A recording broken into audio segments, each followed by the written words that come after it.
Good evening, ladies and gentlemen. Call to order the May 12th, 2026 Planning Commission work session of the Dexter Township Planning Commission. I invite you to stand and join me in the Pledge of Allegiance. I pledge allegiance to the flag of the United States of America, to the republic for which it stands, one nation, under God, indivisible, with liberty and justice for all. Thank you, ladies and gentlemen. Our secretary, Ms. Meyer, is not able to be with us this evening. She did inform us of such. I have appointed Mr. Berry as our acting secretary this evening, and I ask Mr. Berry to call the roll, please.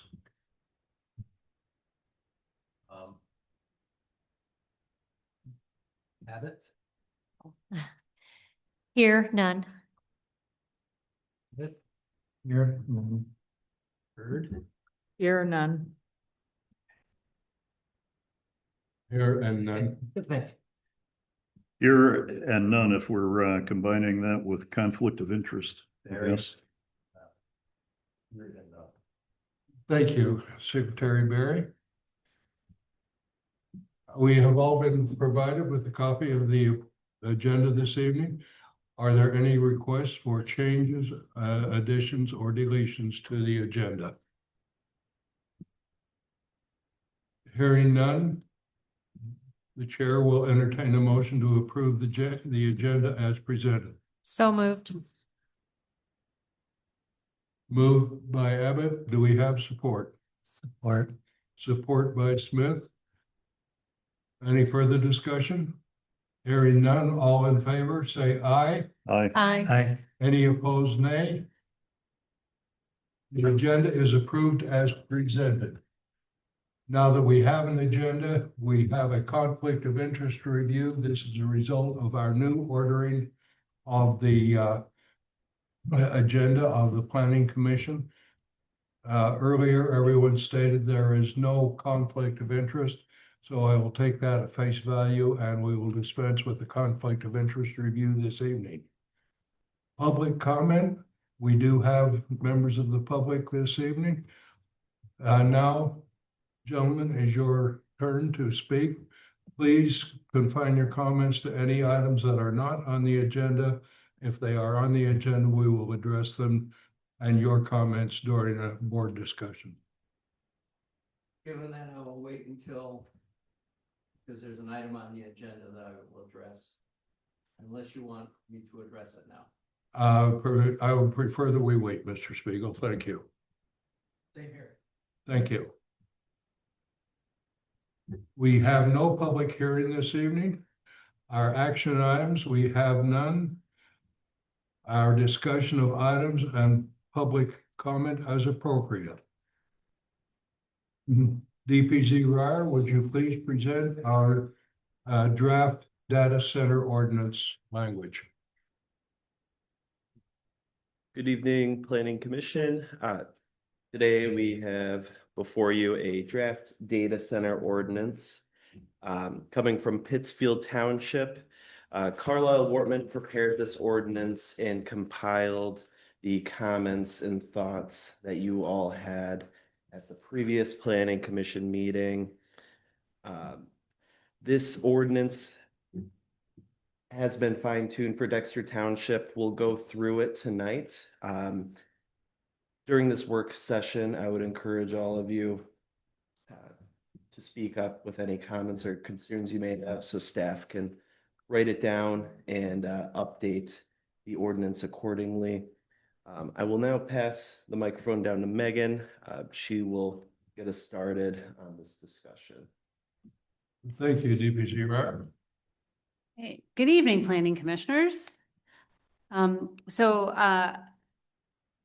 Brady brought me up to date on your discussions thus far, and when was going and rewriting the amendment that you had discussed at your last meeting, found that he kept going to the this model that we used in Pittsfield, that's been through multiple municipal attorneys, and kept cutting and pasting from there. And then he's finally, when we were meeting, he said, I'm just going to use, I'm going to use that as a starting point.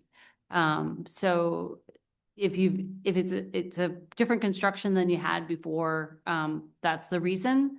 The approach with the high resource demand facilities is also to make it more defensible, rather than just pointing out data centers in and of themselves, because there are some other land uses that could fall into these categories and have the same impacts. And then things that we modified in order to address some of your comments were establishing a sound level requirement at the perimeter of the property, fitting that data center better within the natural environment, because you have a lot more natural features to protect than a place like Pittsfield. And then also looking to have more sustainability woven into that purpose and intent. And is also strengthening the decommissioning standards, because I understand that was something that what came up in your concerns before. So basically, high resource demand facilities are proposed as a special land use in the commercial district. And then if you look at your commercial districts, it's only about a little over 100 acres right now, but a portion of that is looking to have its development rights protected under the township's program for that. So some of those might be quote unquote taken off the market. It'd be fine just to leave them as that commercial. And note that probably the largest piece is just across the street that's zoned commercial. But one of the things and especially this would go into the master plan committee, is to know that if a hyperscale data center wanted to locate here, they would probably ask for a rezoning of some type. You don't necessarily have to accommodate them. You just have to allow the use in some form in order for it not to be exclusionary. So those are things that you should know from the beginning. Also, in this draft, one of the things I wanted to highlight was that the process is that you, Planning Commission, make a recommendation and Township Board approves, even though it's a special land use. For all the other special land uses, your zoning ordinance says that you hold the public hearing and you're the approving body. What state law says is that you just have to decide who does it. I know of one community where their ZBA did it. Know that what's proposed in here before you, one of my the first questions I have is, do you want to be making the decision, or do you want the Township Board to be making the decision? So that's the background. I'm happy to go page by page if you want, or if there are big picture items that you want to talk about and then go through that. I'd be happy to do it whichever way that you feel is most effective. Thank you, Megan. Before we start, I was remiss in pointing out to the board that our secretary, Ms. Meyer, as I said, was not able to be with us this evening, but she did submit her comments via a letter which DPZ Ryer has duplicated. We all have that in front of us. So I would like to ensure that Ms. Meyer's comments receive the attention to which they are warranted. And that being said, Megan, would you like to start out I assume this will be literally a paragraph by paragraph discussion. Sure. Thank you. Okay. So, I have a Word document up. So I'm on, first of all, did anybody have any questions about the cover memo? Especially the analysis where, what are the impacts of industrial uses versus data center uses? That was very well done and quite explanatory. I had one comment, but Brady had picked this up before, and you're going to see this theme. When it comes to pollution and heat, in my mind, in this discussion, heat is a pollutant. So while we're not talking about a chemical or something else that's there, it is something that's being put into the environment that wasn't there before. So whether it gets addressed here later on, if again, other folks agree with me, I'd like to keep that concept up in mind as we think about this. I'll say, one thing Dexter Township has going for it is, like in urbanized areas, a data center in an urbanized area, heat would be a greater issue than possibly here with the tree canopies and agricultural vessels. But it's definitely a concern, and we can look more into that with environmental impacts. And you'll see that especially what's in my mind is water. So if they're using heat for cooling, then how is that heat being ejected? Okay. There's some provisions in there in terms of where the water can go. And basically not in any, what's required is a closed loop system, and that they're not putting any effluent into either a natural system or into a water utility. Understood. Now we have a lot of BTUs that are going somewhere. So that's why I said Yeah. you'll see from me, at least, it's going to be a theme sort of through all of this. Okay. All right, so going on, the first section of the proposed zoning ordinance amendments is purpose and intent. And this sketches out what the section is intended to do and why. So did you have any questions or edits there? Yes, Mr. Chair. Mr. Stroh. I think there's an opportunity to have more direct tie-in with five cornerstones that the township has established. That's kind of been the basis for everything that we've done. I think the township board established them, then they were reaffirmed in the master plan with additional public engagement. And if this were to stand on its own, I think it would be especially good to tie that in, that the underlying basis for everything we're going to do beyond that paragraph is based on, preservation of this and this and this. Okay, I can certainly introduce each cornerstone into at least a portion of this purposing action. Yeah, the points here, I think, touched on some of it, but I think we could have more direct tie in there, just so we kind of established the foundation. yeah, But that's the only thing I had on that. It's not a huge big deal. what I would advise is mentioning those five cornerstones by their name, not necessarily the five cornerstones of the master plan, because your master plan may change, and a cornerstone is, you have a unique construct there, which is great. But if you significantly revise the master plan in the future, it's not like a goal or objective or something like that. That's fairly standard in a master plan.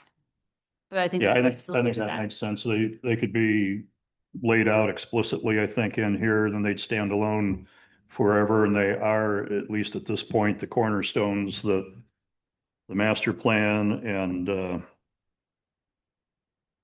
maybe even more than that, the township board's goals that I think were determined at one of their early goal setting sessions. So everything kind of lives in harmony together. The next subsection is applicable. Oh, so anything else? Yeah, I had one little edit, on page 4, first paragraph,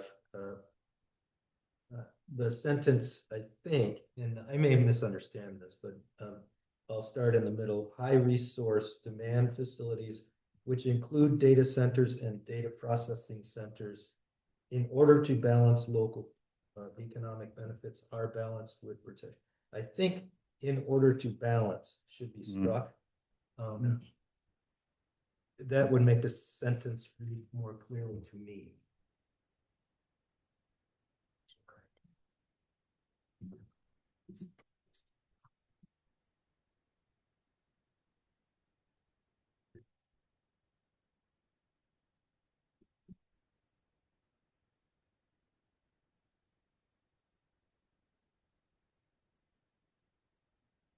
I have a question, just to, maybe you could clarify, because sometimes I may not be reading it the same as everyone else. I know the high resource demand facilities, and I have more questions when we get to the definition section. But as this reads, purpose of the ordinance is to establish regulatory framework for of high resource demand facilities, which include, is it all data centers and all processing centers? I mean, are we talking about all of the types, the large and the small, and because this is referring just to the high resource demand facilities, but then you also define a lot of other little things that may or may not fit the definition of high resource demand facility. And in the definition section, that's when it becomes a little bit unclear of what exactly falls under the high demand facility. Is it all of them under those definitions? So Just wondering how encompassing this is, sorry. Yeah, so the purpose of the overall zoning ordinance amendments is to do a regulatory framework for all of them. But it may be something that is accessory, which is a server closet. You're gonna say, it says in here explicitly, the rest of these regulations don't apply to that. So it's good to have it overall in here and not parse it. Then you parse it down in the definitions, and then in the regulations, you say, these rules are for the high resource demand facilities, these are for this, and these are for that. Okay.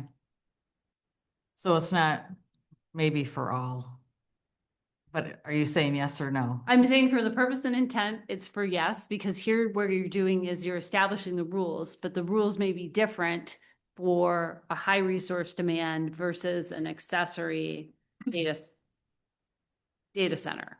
Okay.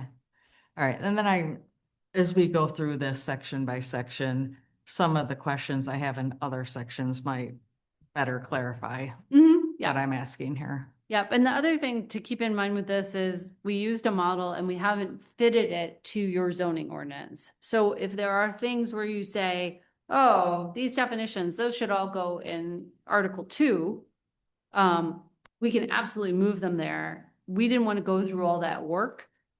And your tax dollars, if this wasn't the model that you were going to use. And so we can, once we're really confident about this is the language and this is the approach, then we can fit it into how it would look in your zoning ordinance.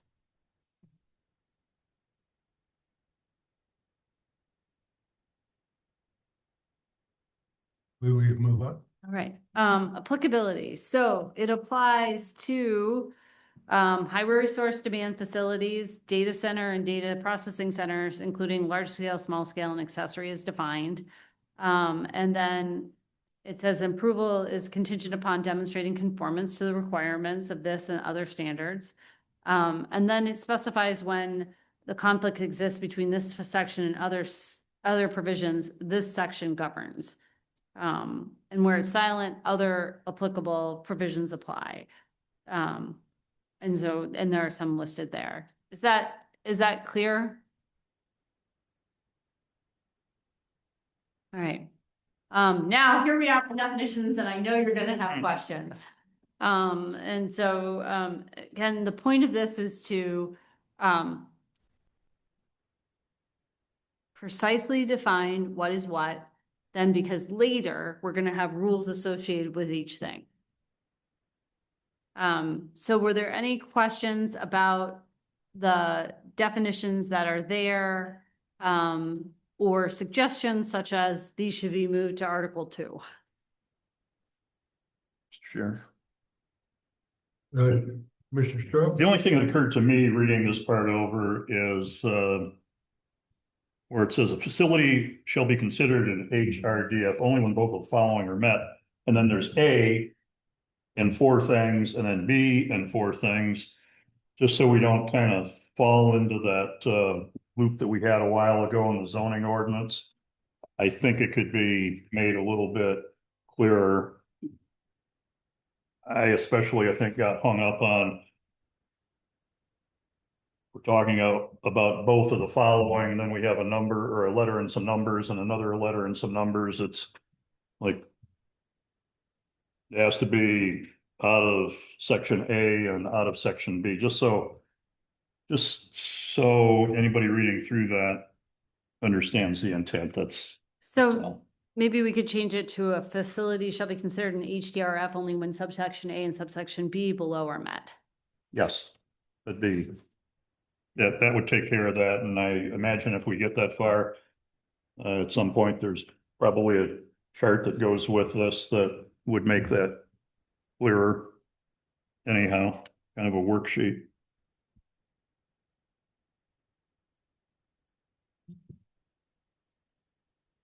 I have go ahead. My question was, the high resource demand facility. I sort of looked up that term. It's not a known national term, No, and it appears to be a term that Carlisle Wortman made up itself, which is great, because I like the term. It provides a lot of flexibility. It's all encompassing. You know, there's a lot of great advantages to the term, but it isn't a known national term that I know of. other ordinances have used it, in other states. So, but yeah, it's a fairly new zoning term. 'Cause I tried to look it up to see if it was used in other states, and what the AI that I was using said they couldn't find it in any other state, and it was predominantly used in 5 or 6 ordinances that Carlisle Wortman had been working on. Great. But has any of the ordinance that Carlisle Wortman has been working on, have they been adopted using that No, term? not as of yet. Okay. My question is item C.A.2, the top of page 5. On-site emergency generation with an aggregate nameplate capacity exceeding 2,000 kilowatt or 2 megawatt. That's the same number. 2,000 kilowatts is 2 megawatts. So I think we're just a bit redundant there. All right, well, why don't we take out megawatts? I think it would be more impactful, yes, if we took out the 2 megawatt reference. Although that might force some people to do the math in their head, but that's. I don't see that as being a real Okay. problem. And also here, I'm gonna flag for us to double check your renewable energy standards that you adopted, I think a year ago, 2 years ago? It was October. Which- It's like October, or November 2024. Okay, yeah, to make sure that those nameplate capacities aren't crossing each other. Okay, yeah. I was just curious on where all these thresholds, how did you pick them? Are they defined somewhere? Are they, where do they come from? They come from looking at the scales of these different entities. So, and then what their impacts are. A lot of them with renewable energy in Michigan were defined by the state law that had been passed that regulates them. So, but it's also that once you get to this scale, then you need a lot of extra scrutiny. I know when you're at 1,999 kilowatts, you're really close, but you have to have a break somewhere. Okay. And what it made me wonder is thinking about what are the loopholes? So for example, if there was on-site generation of some sort going on, is this number total used, or is this the net that they're trying to draw from the public grid? You know, those types of considerations when it comes to thresholds. Do they have ways to offset them within their own facility that could be positive or negative? I'm not sure yet what the implications would be. Okay.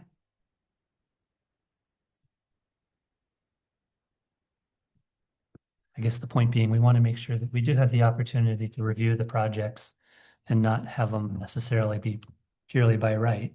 So I would look if there's any question of whether or not we need to lower a threshold or add some other check and balance into it. Mhm. One other issue that I would like to address here is, it is one that Commissioner Meyer raised in her memo. That's the use of the term, excuse me, let me find it really quick here. The use of the term zoning administrator, her suggestion to change it to DPZ.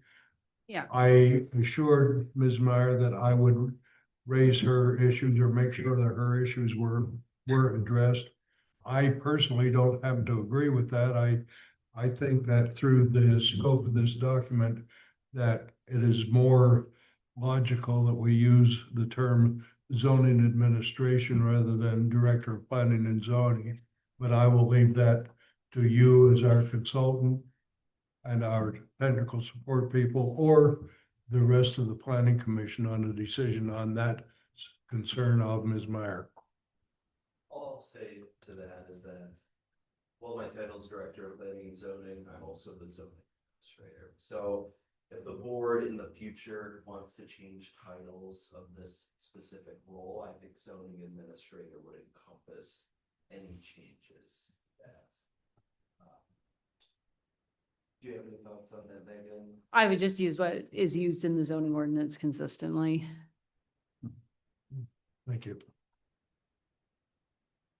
And then I had one other little question in the definition section. We're discussing data centers effectively, but I was just trying to think of what else uses high resource. And the only thing that immediately came to mind is like particle physics or, something where they've got big things like that. Does that fall under this? Or medical, where you're doing I remember what it is in the medical world where they're doing, again, high kilovolt types of things. Right, that would fall under that if it was using that amount of water and that amount of energy and whatnot. Okay, thank you. Welcome. And I would like to raise one other issue here.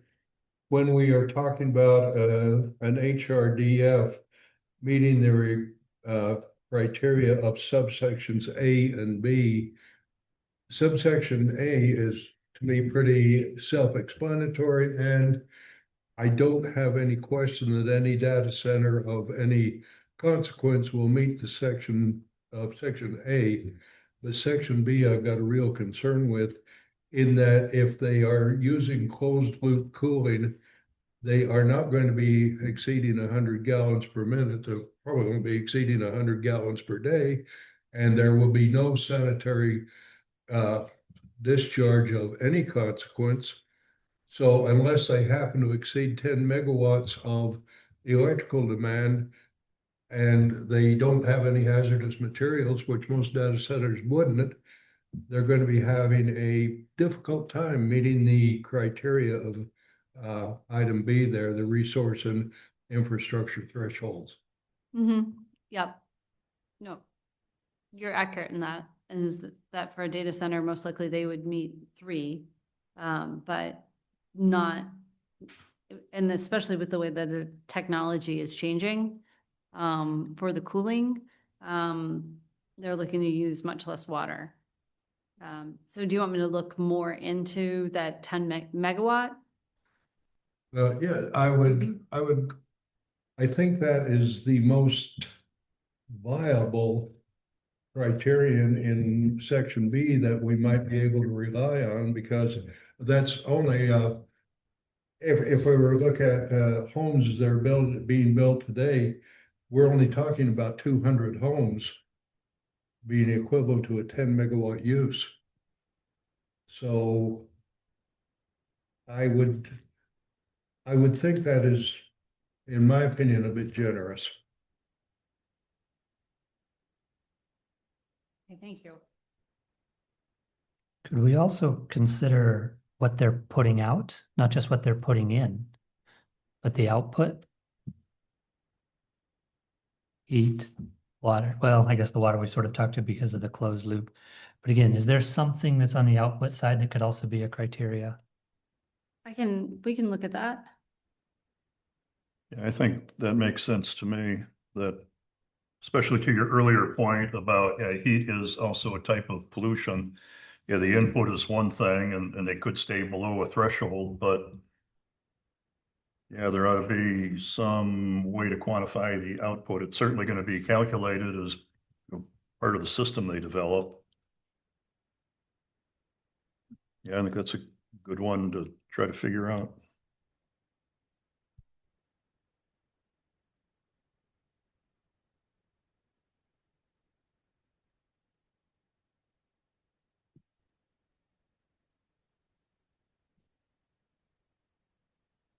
Mr. Chair, maybe if I could ask just kind of a general, some of this discussion has gotten me to wonder. So we're talking about, high resource, like high density uses of something.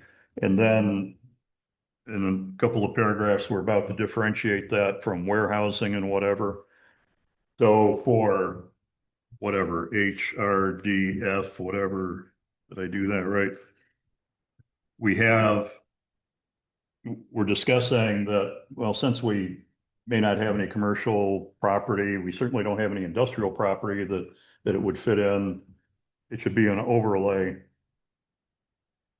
Setting data centers and that type of use aside, if somebody, for whatever reason, wanted to put in, an Amazon distribution center, a rather, what do I want to say, like stationary warehouse where something is just going to go and sit there for months or years. And if somebody came to the township with that idea, how would we handle that? It seems like we can't really address it. We don't have industrial, we don't have sufficient commercial, likely. If there was going to be a distribution center or even a passive warehouse that, a truck comes and then a month later, a truck comes back. Yeah, so. Is that a void? Does there need to be a continuum in what we're doing? Does all of that need to fall under an overlay? It more seems to me that, well, nuts, that just doesn't really fit in Dexter Township for, these reasons. Infrastructure and all that results in, sleepy little Dexter Township having a mostly rural atmosphere. So Fletcher's looking up right now what your, I think the answer specifically about a warehouse. But if it's not allowed in that table of uses, there's a section at the end of the table of uses, I believe, where it says if a use is not listed, then the zoning administrator uses his or her judgment about the closest thing. use. Yeah. And then if there isn't a closest use, it's simply not allowed. What would likely happen then is if the entity had bought the property, they would continue on and then go through, they could ask for probably a PUD. And then that would be probably the only zoning tool to get them where they would want to go. But then your master plan has laid out why your four cornerstones, what you're intending to do, things like that. And then one of the things that also could be in there is to express that you're depending on other communities who are nearby to provide those uses that your infrastructure just simply isn't suited for, such as industrial uses, such as warehousing. Right, and I've never really been too concerned about it for that reason. Who is going to come 8-9 miles off of 23 down Territorial and go past all those open fields? Or who's going to contend with a 10-foot something viaduct coming through Dexter? Who's going to do that to situate a big facility in Dexter Township? And I guess I didn't really think too much about that until we got into the some of the renewable energy facilities that, okay, we need mostly contiguous property with access to, and we've got north, south, east, west high tension lines. But kind of and if this is just bogging us down from what we're supposed to do, feel free to cut me off, please, but I'm kind of missing where we can account for all of that. And yep, Dexter Township isn't a place. You know, we don't have a highway, we don't have a railroad, we don't have any of the infrastructure except for Majestic Substation on Madden Road and the high tension lines that I think probably lead over to support some of the stuff that's being controversial now. How do we make that step that, oh my gosh, we're okay with nobody's gonna put an Amazon distribution center in or an Aldi's warehouse or any of that in Dexter Township, but holy crud, we better account for a data center because so what's the difference? Just that there's a lot of money behind it, a lot of political pressure? You know, No. the governor touted the one in Saline as the biggest investment ever been made in Michigan. So there's, Why do we have to treat that differently? I guess is my question. so if you don't allow for it in some way or capacity when the infrastructure is here, like it was in Saline Township, then if you don't allow it in some capacity, then you're exclusionary. And you can't have exclusionary zoning. You have to allow. Really allowed for, you know, an automobile plant. Right. So, but with that exclusionary zoning, there's also where you can articulate that other communities are providing that. Okay. So what is unusual about this particular land use in terms of data centers is that they have a lot of money and are very willing to take you to court. Whereas 9 out of the other 10 large land uses that would look to come here, will look at your master plan, look at your zoning ordinance, see the blocks, and decide, I'm gonna go somewhere where the path is easier.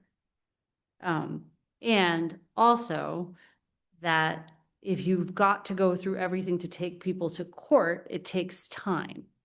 And so that's, unless you're willing to come in, you know, lawyers a-blazing. And that got all short circuited with the renewable energy because the state just declared that, Yeah. you know, you either work with them or Right. falls under state law. Mhm. And so another type of rural land use that happens in rural townships that is like this, and that requires a lot of different zoning ordinance zoning ordinance language is extraction. So gravel pits and mining.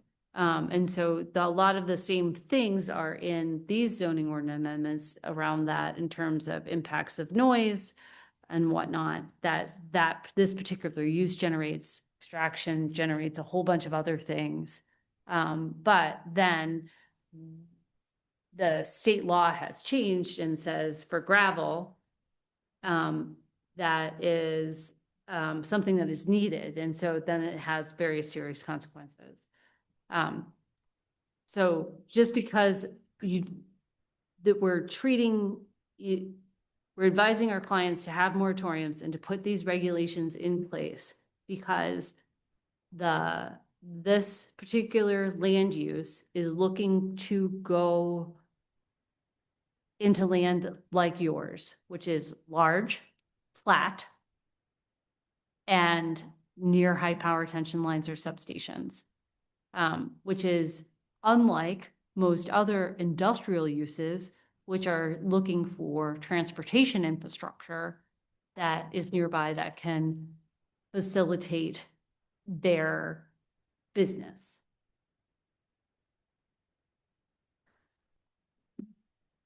I think it's mostly the money and the political pressure, but I get your other points too. Yeah. That, yeah, it is a different usage. We do have some unique features for better or worse.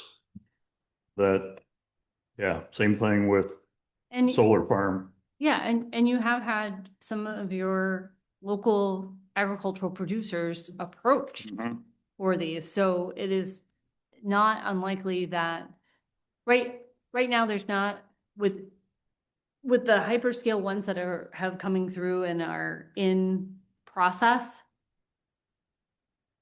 if a certain number of those goes through, there's not going to be any more room in the grid. And that's going to govern how many of them happen, probably not municipal zoning. It's how much is in the grid. But you also, as your planning consultant, I would advise you to do this at this point because there might be a second or third or fourth wave later, and then you don't, we would hate for you not to be prepared for those. And it's really important to have things in here about the potential impacts of these type of land uses. And also because this is a bit of a race with the AI processing and whatnot, it's very likely that some of these will be built, used, and then not used. And so if you don't have the decommissioning language there, there's no way that it would be very difficult for you as a municipality then to take down those buildings. Because like for Celine, to build the building is going to be $15 billion in terms of the building and the equipment that's going in it.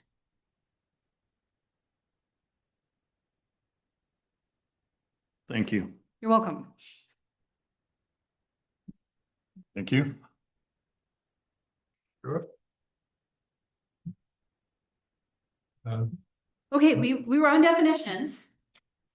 And I think we've gotten through that. Was there anything else that any of the planning commissioners wanted to put in there? Or had questions? Are we on the definitions section? Yes. Okay. My question regarding large-scale data center and data processing center. This appears to be the only definition that incorporates lot size. And so I just have a question that it's a center equal or greater than 12,000 square feet gross floor area or located on a site greater than 10 acres. So are we saying that all large-scale data centers have to be on a site greater than No, 10 No? no. So if it was like 9.5 acres, but still 25,000 square Square- feet or more, or vice versa, let's say it's on, it's an 8 acre site, but it has more than 25,000 square gross floor area. That's not a large, No, it is. yeah, okay, It's an or. it's an or, okay.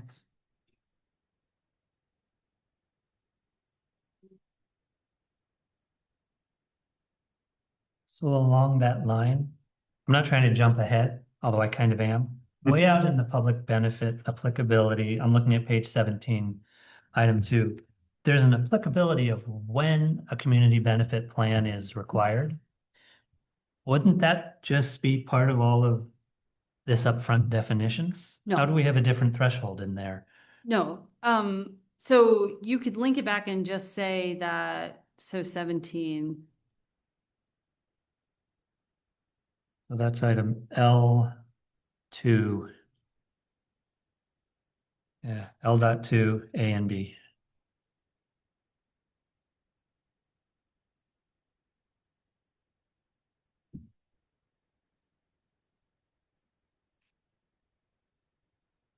Applicability, gross floor area is 10. So that's when that high resource demand facility or data center that's when they're required to have that. I'm not sure why those breaks are different. I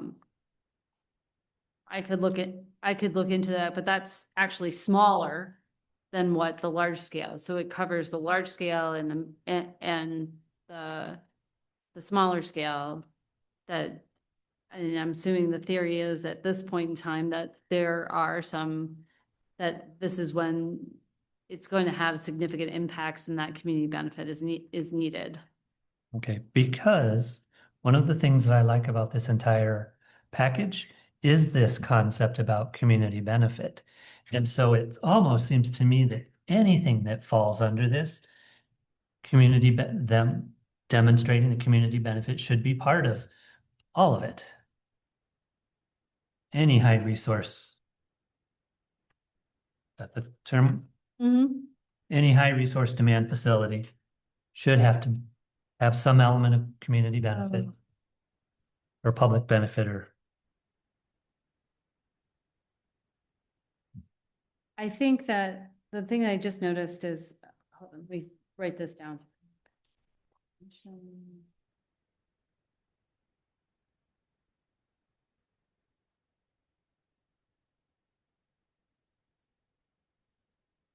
It says,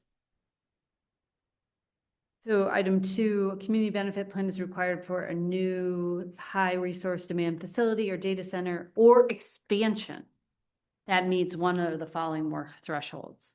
So I think or expansion might be the reason for the 10,000 square feet, but we could break that out, that it's the expansion, apply that square footage to the expansion if we can require it for any high resource demand facility. Okay, and I think, so again, my original comment that I think community benefit plan should be part of any of them. But then also what you're addressing there, the concept of an expansion, a change, a modification. Yeah, I think we should actually be revisiting all of this as part of that also. Okay.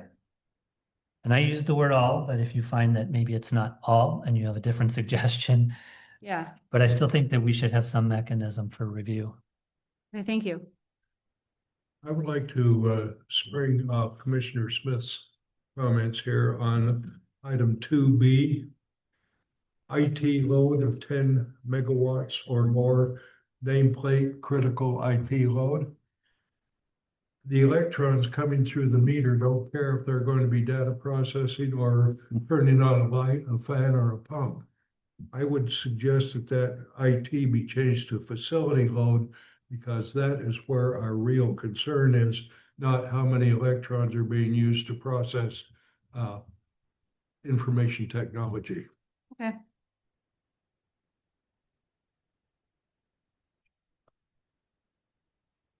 There's a dangling oar at the end of that also. Yeah. Mhm. Leaves the imagination wide open. All right, we're gonna go back up in the document to page, where were we before? 7?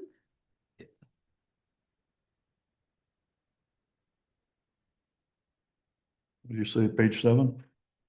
So, That was more my question, but I think we are now at page 6, subsection D. So these were my 2 big questions for you. What essentially says is high resource demand facility, special land use and general commercial, large scale data centers, data processing centers, special land use in the C district only. Small scale, special land use in C, accessory data centers and data processing standards. There's special land use accessory to the approved principal use in C and public institutional districts. That's where we felt like those, they might be accessory to it. And then again, the process is the planning commission hold a public hearing and make a recommendation to the township board, and the township board, I don't know whether shall. yeah, I was gonna ask about That's a real that. problem with this. I mean, as much power as we have in our planning commission, the township board may or may not approve what we suggest. Yeah. I would like to see that shall approve removed, Yeah, because the township board may decide not to approve what we recommend. Mhm. That makes complete sense. so I mean, I think it's may approve with conditions, or deny. Yep.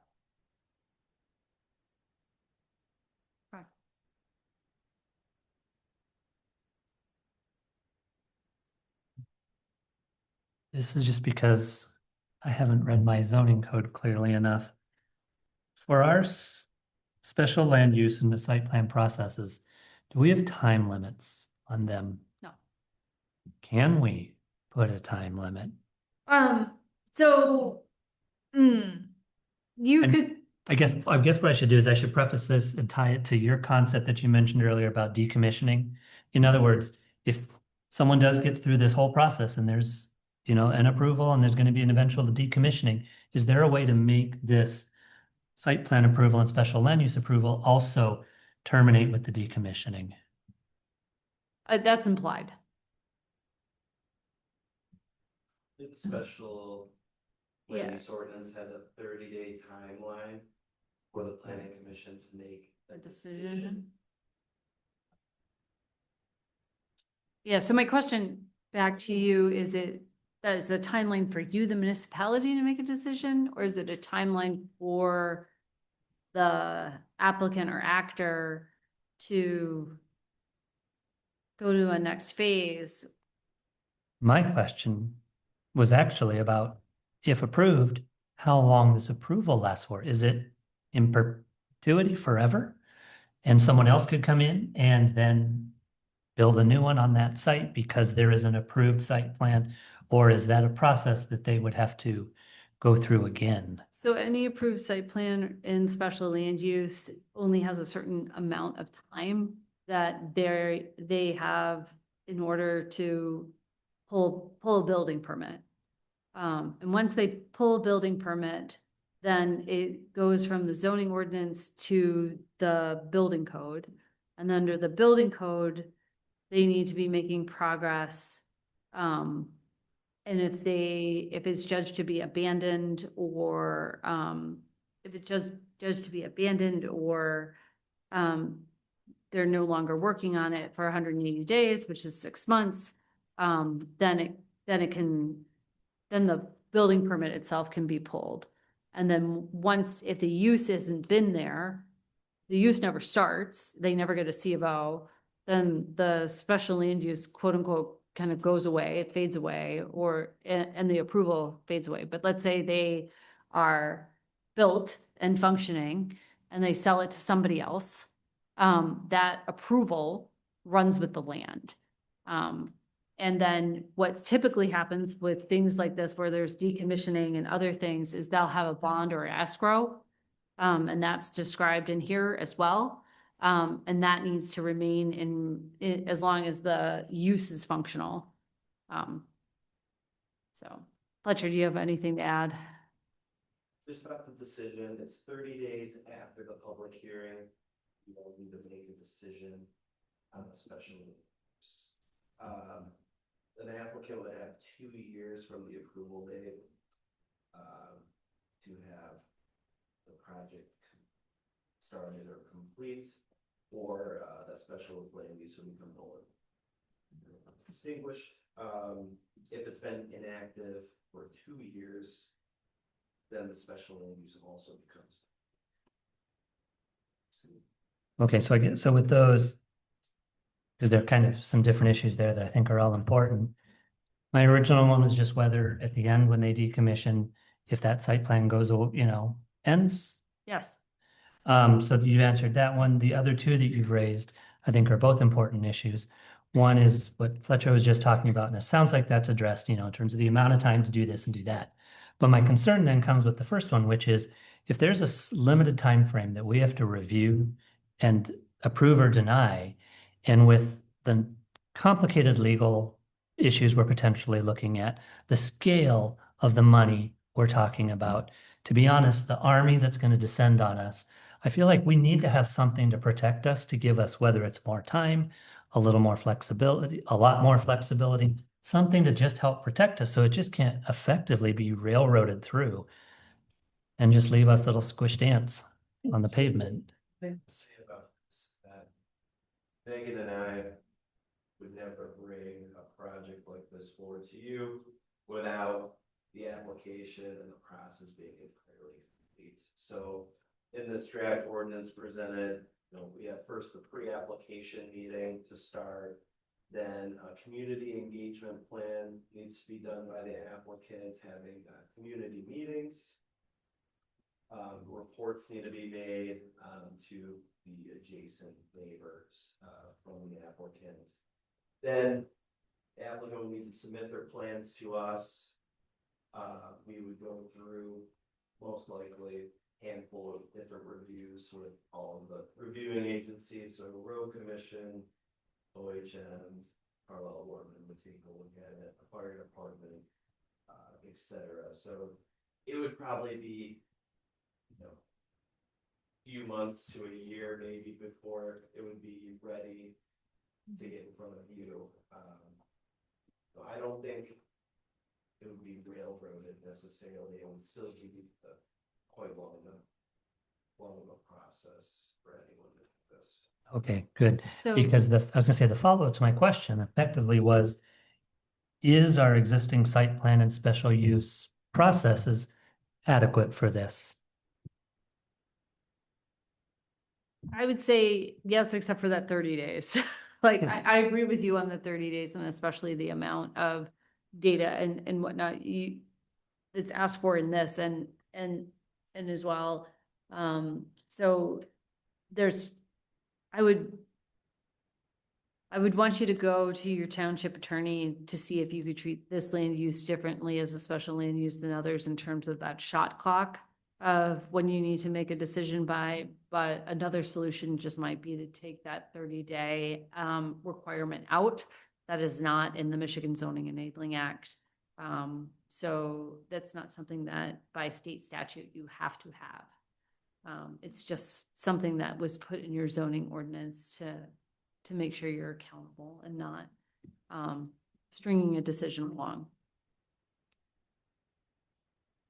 Maybe it will be a backdoor way to handle this, but is there also a possibility that we could put a statement in our zoning ordinance for the data centers that the clock doesn't start until they have provided a complete application to the zoning administrator?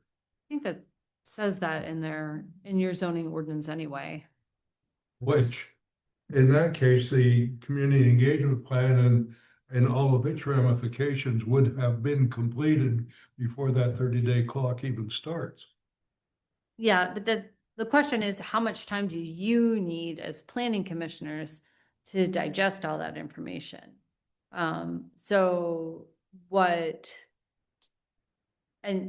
I've been involved in extraction, especially in uses, which they have a lot of data that is required along with them.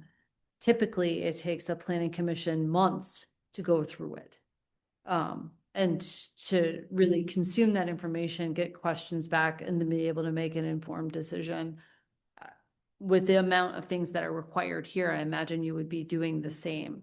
So I would either, again, my recommendation is that 30 days would not be sufficient probably for you to make a decision. And it's 30 days after the public hearing. I would either take that requirement just out of the zoning ordinance entirely and not put those handcuffs on yourself. Or if you felt like for most uses that's useful, then I would go to your township attorney and see if we can treat these differently, which I'm not a lawyer, I don't know, but based on interactions I've had with lawyers, I feel like this is something where they would shift in their chair and tell me no. I do think having timely decisions is transparent. I think you all, this community would like to be friendly to people wishing to locate here. However, data centers are a different can of worms than a regular special land use listed in the ordinance. Just Commissioner Stroh. thank you. Just our history on how many times we touch something. So we're going to have a public hearing. A lot of people are going to come and they are going to have all kinds of arguments that we've never heard before. And typically, we're gonna try to assimilate all of that. You guys are gonna be left with trying to distill it into something actionable to bring back to us that we're then going to discuss whether there's, a statutorily required public hearing at that point or not. I would expect, this room to be filled out to the hallway. So, well, we're a year and a half since our October 24 meeting for short-term rentals. And we got a lot of opinions at that, and it's taken some time so to me, 90 days would be like grease lightning, regardless of what the attorneys say. Now, there may be something statutorily requiring that we act in a timely manner, but I don't see how we could do, large scale thing with iterations between, well, so-and-so said this, and somebody stands up in our meeting and says, yeah, but, and then we start thinking about that, and you guys go back and come up with, a plan for that. Just those iterations. I don't see how we could do it that fast. And between we'll look into iterations and public, the fact that we need to be able to have our own discussions, but we also need to give the time with public notice. Yeah, that's a 30-day notice process right there. Yeah, one public hearing, we're not going to hear everything that we need to hear. We're going to hear the first round of what we need to hear. In other words, I think we're all kind of saying that I feel like we need more time. Yep, and we'll look into how to do that. While still being responsive to other folks, and whether it's different for this process or something else. Yeah, because here we are on page 6. Doesn't have to be a one size fits all perhaps, and that's something maybe the attorney could advise us on. Can our handling of it, our workflow, our time be dependent upon the scale of the project? Next subsection is subsection E, which is required engagement steps. So what is required is that the applicant have a pre-application meeting. That's actually required for any site plan in the township. And then it's a requirement that they have a community engagement plan. And so it drafts out what that application package would be. And it goes to the zoning administrator. So they're gonna show what they're gonna show to the public. And then that they have to have the applicant has to hold a community meeting prior to the first public hearing. It's got a lot of like a laundry list of what needs to happen for that, including meeting requirements, that it needs to be at a place that's ADA accessible, available after 5 p.m. on a weekend or a weekday. Virtual participation option must be provided. They must provide interpreters if there's a request, and there needs to include a Q&A segment that accepts written comments. And then finally, that they have to have a report for each meeting that a minimum details, the meeting details, location, time, has a sign-in sheet, and has meeting minutes. I have a question on, is it possible, I noticed down there that, there will be a notice given to property owners and addresses within 500 feet of the proposed site. Now, I've measured 500 feet for a resident who wanted a sign from the county because she had a hidden driveway on a slant, on a hill. And that's not a large distance. Can we increase that? Did that come from the renewable energy ordinance? Yeah, and before you answer, I had that exact same thought, and somebody else might know better. I don't think 500 feet from here gets us to the corner. And if there was something going down, that close, I would expect everybody would be. Yeah. And I kind of jumped to, especially given that nothing against the news, but there isn't really the news process that there used to be 20, 30 years ago. So it may be kind of hit and miss. Now you would think, oh my gosh, a data center going in Dexter Township, everybody's going to know about it, but why can't the formal notification be like a half a mile? So, As a special land use, the formal notification is by state law, and that's 300 feet. Is that a minimum? I would not expect it's gonna be an absolute. Yeah, but the effects, I feel like this, if it's gonna be noisy, you know, I feel like that's gonna affect further out than 500 feet. So I don't think it's fair to only serve notice to the people within 500 feet. I think Right. that the far-reaching consequences are gonna be several properties away. And that those people also deserve to be noticed during the community engagement So process. I think we'll look into whether that could be larger. Okay. And then, in terms of the public notice, we can look into it. My recollection of the state law is that just says within 300 feet. It doesn't say whether it's a minimum or maximum. I would expect that it is treated as the minimum, and we could send a mailer out to every property owner in the township if the township so desired. Yeah, we'll check into that. Just to add that, I mean, this is under the subsection for community meetings that are happening prior to any public hearing. So this 500 feet is just for those preliminary community meetings, not a public hearing. So I think you could almost make it any distance. Right, you yeah. wanted to It's a good point. For that. Yeah. And in my notes, I wrote half the township. Yeah, and then we'd argue about which half. You know, you're gonna be upwind, downwind, you're gonna be along the high traffic area. And then I put or Everybody could. the whole township. And this is all gonna be, reimbursed, underwritten by the developer, right? So Right. no, So You the know, postage of just of alerting the entire town. yeah, no detriment to That the would township be to visited send out a upon. mailer to every Okay. property owner. Well, I actually think that's I like that if they're, because I did like how you built in the cost of the community engagement to be on the developer. You did or did not? I did. Yeah. Yeah, no, I think that's very fair.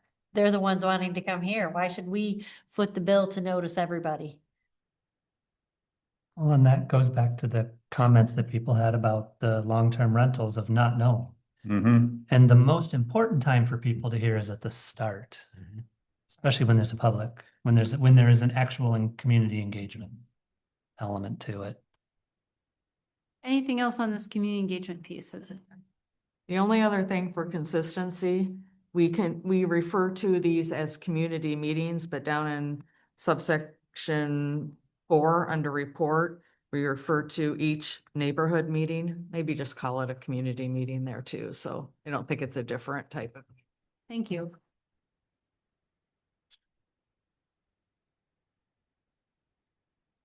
And if we're moving to 4 report, I'm just not sure I'm reading that sentence right. 4A. Yeah. After each neighborhood meeting, the applicant shall submit a report to the township, the following providing meeting details. With providing the following meeting Okay. details. So I'll switch where that is. And that's gonna be community meetings. Yes, okay.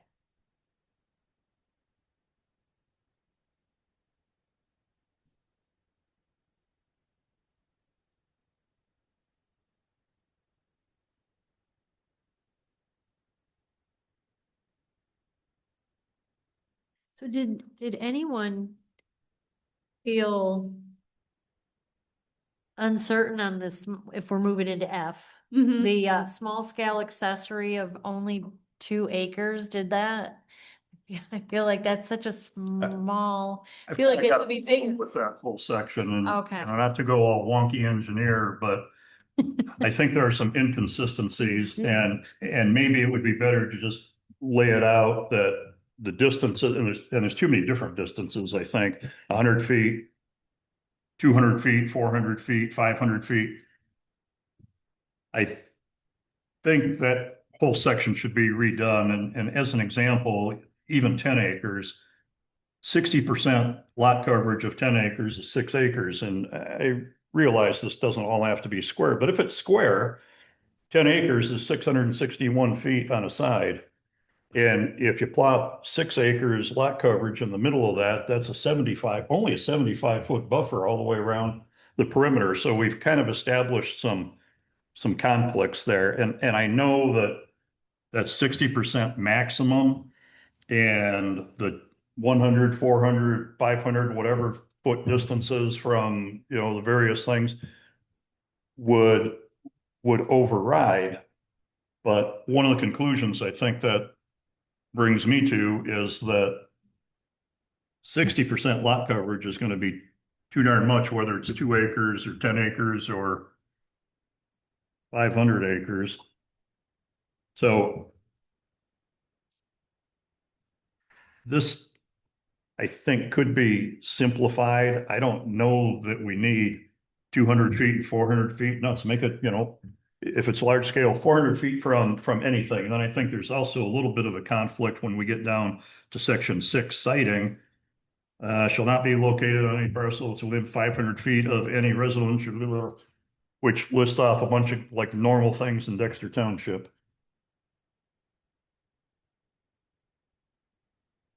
And daycare center, I guess I'd have to look at the definition of a daycare center, but if a neighbor doesn't immediately open a daycare center next to one of these things before it gets approved, they're not really on their toes, I'd say. If you're having it in your home, it's not a daycare center.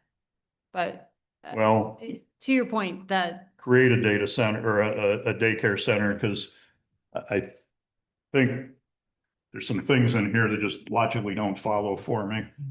You can cite that daycare center a lot faster than you'll cite a data center. And I'm not sure that makes logical sense to me. That's somebody's gonna. so the reason to have those not near those items, so residentially used property zone, rural residential, like residential, mobile home, residential, a primary, secondary school, medical clinic, park, daycare, preschool, hospital, or medical center. These are all places where people live or where people gather who are either children or people in fragile health. But So, and if then it's there. acceptable. I'm sorry, go ahead.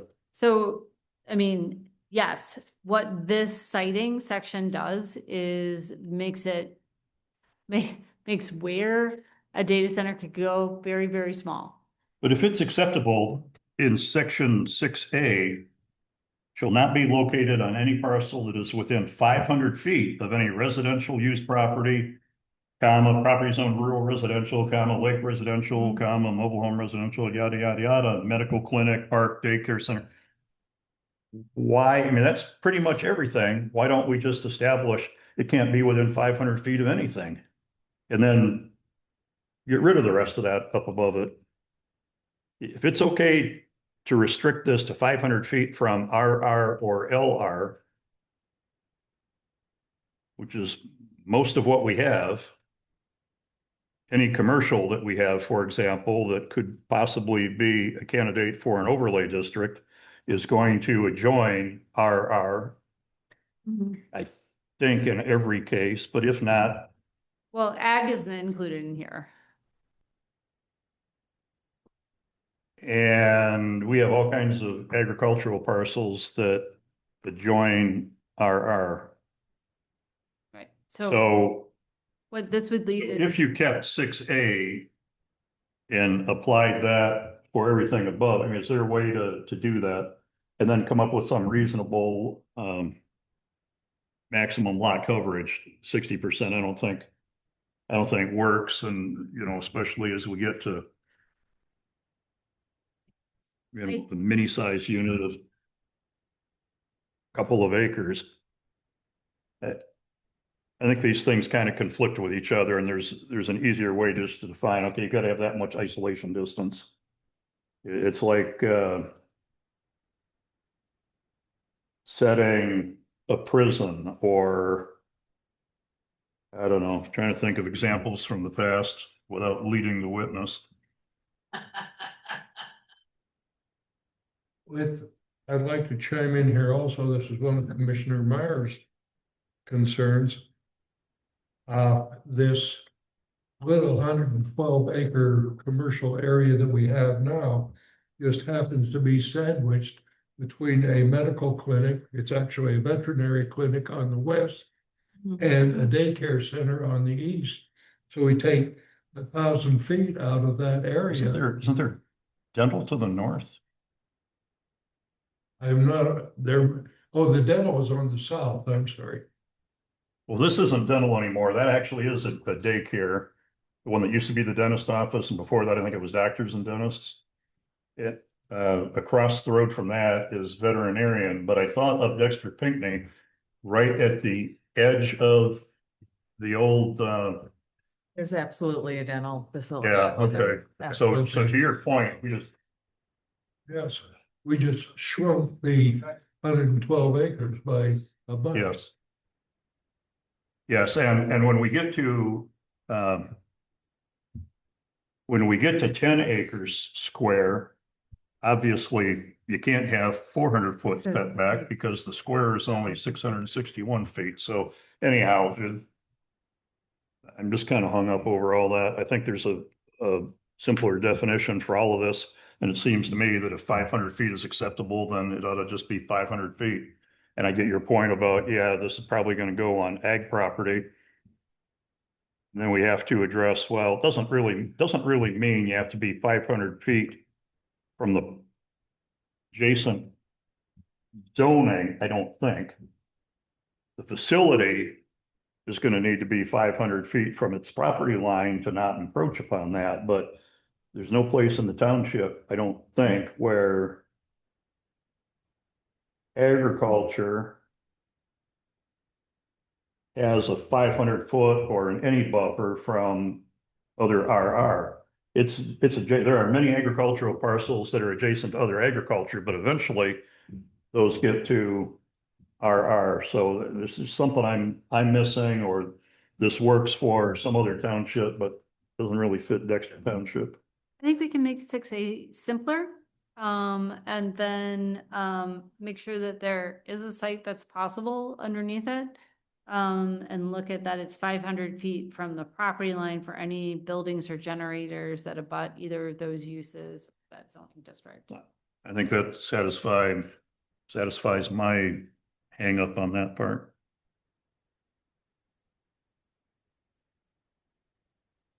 Mr. Chair, if I may shift the topic slightly over to the Greenbelt comment, the Greenbelt item.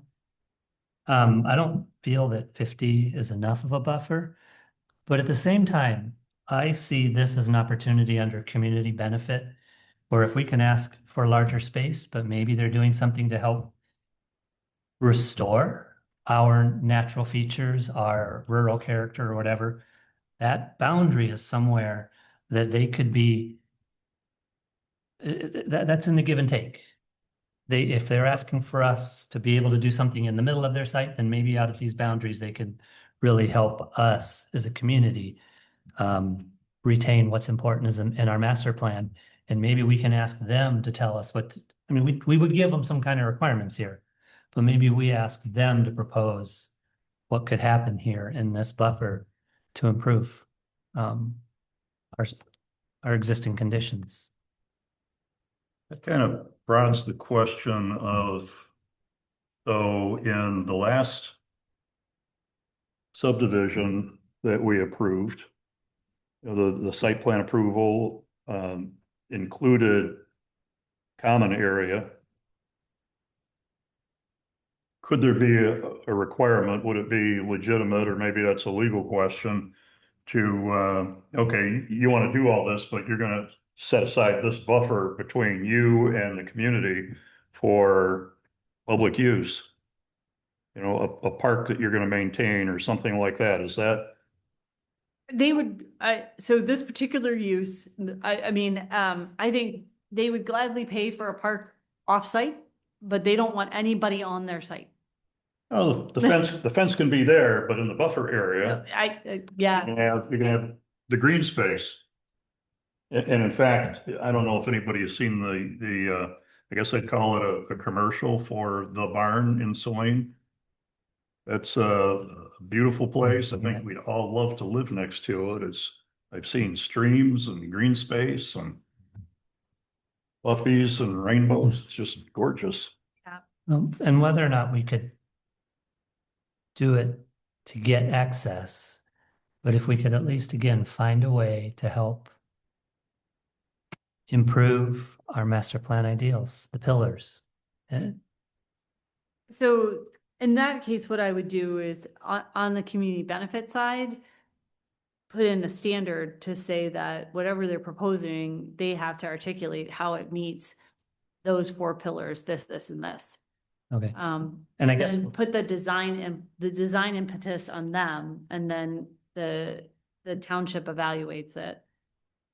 The only caveat I can see to that is, especially with the green belt, is if your ambition is to have certain non-motorized transportation infrastructure like pathways or things like that, to have them put that into the green belt, so that it's there. as in you think that would be possible or you wouldn't because of the private property issues? I think that you would have to be very specific about having that as a requirement. I don't think that they would ever offer that up. I guess then what I'm saying, I don't quite see exactly what the answer is, but I think there's an opportunity here in our green belt dimensional standard to somehow tie that to something that's a community benefit. So if it was 100 feet wide, do you feel that that was more, that if they had the green belt be bigger than what's required, is that a community benefit? Perhaps, I guess, and that's where it comes kind of into the exact situations. What I just don't want to see is mounds of mown grass. You know, that's just what everybody seems to do. You pile all the dirt up, you call it a buffer, and then you mow it. Or you put solar panels on, I don't know, but it needs to be, that's why I was trying to take it back Okay. to the character of the township. And I know, we've talked a little bit about a tree ordinance at some point. We've talked about landscape buffering. We've talked about natural, whether it's native species. I don't know what the term is, but there might be If something you had for, vegetated that naturalized landscaping, and if- normative terrain also. Things we would expect to see here, not a mound. Well, maybe we would expect to see a mound. But again, I guess I don't have the answer quite yet, but I think this is an opportunity, this number 5 right here, where we really could be trying to build into the standard something that does really help yeah, I the think we should township. build that in. I know of you can just make that a standard, that it needs to be like a vegetated naturalized landscaping with natural landforms. And then I know of I have a diagram from another community Okay. that I think might articulate that vision. And then if we start there to at least get it started, then as we get into the community benefits areas, maybe there's some way as we work through this that we can begin pushing that more. Does the zoning ordinance define green belt at all? I mean, I understand exactly what Sean is saying and what you're suggesting, that it's not just, a row of ornamental grass that gets 3 feet high and then gets cut down in the fall and it's an empty field, that it's something much more natural and buffering in a way, Yeah. but because there's just no definition of it, so that it's wide open. And should be specific.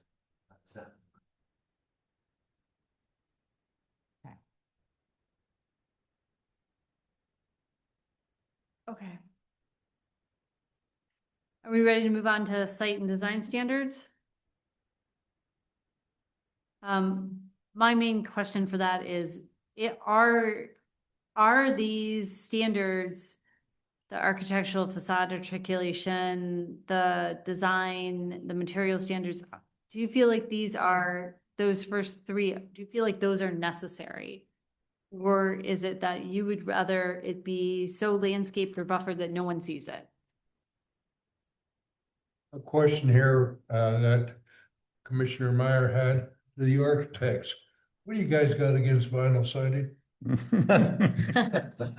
So one of the elements to me, I thought I saw it somewhere in here. Oh, C1 on page 9, durability. begins to sag, loses color. We tend to just use it monotonously. I think there's another term. Number 4, monotony. You just repeat it over and over. So is vinyl siding itself a problem? Not necessarily. It's the use of the vinyl siding that becomes the problem. Okay. Although we could So- then begin to debate the content of the vinyl, but I'm not even going to get into the chemistry. Okay, well, do we want to then outlaw the use of vinyl siding in our zoning ordinance? There's an economy comment to it. So that's why it becomes a challenge. And it really, in that essence, it comes down to what you can afford and then also how well you're doing it. And because in this case, we're looking at structures that have a lot of money behind them. And I know they want to put their money in the equipment inside and not the buildings on the outside.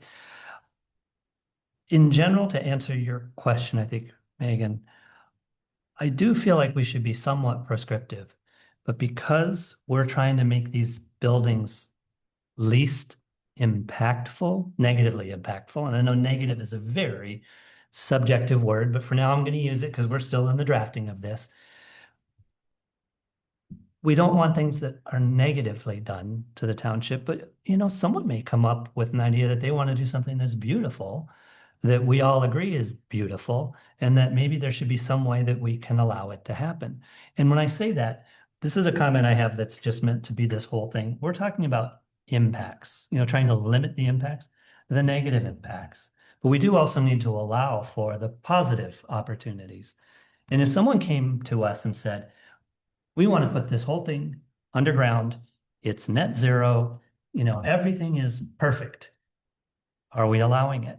And that this document kind of needs to somehow allow that level of innovation or not negative development, which is why I'm going to come back to all of these items here, knowing that these have to be objective, challengeable, quantifiable, defensible, all those fancy legal words. I think we're going to need to do a lot of crafting in there. But I do feel like at least for the starting of the conversation, we should at least identify the characters that are important to us. And if that is not vinyl, then we could say that. Or if that is yes, brick, which I think was what Howell did, we could do that for at least the starting point of the conversation and then figure out how we refine it into the true dictates. I think an example of where we ended up and then we kind of left it was the gas pipe fencing. At what point, some Pinckney got galvanized chain link fence.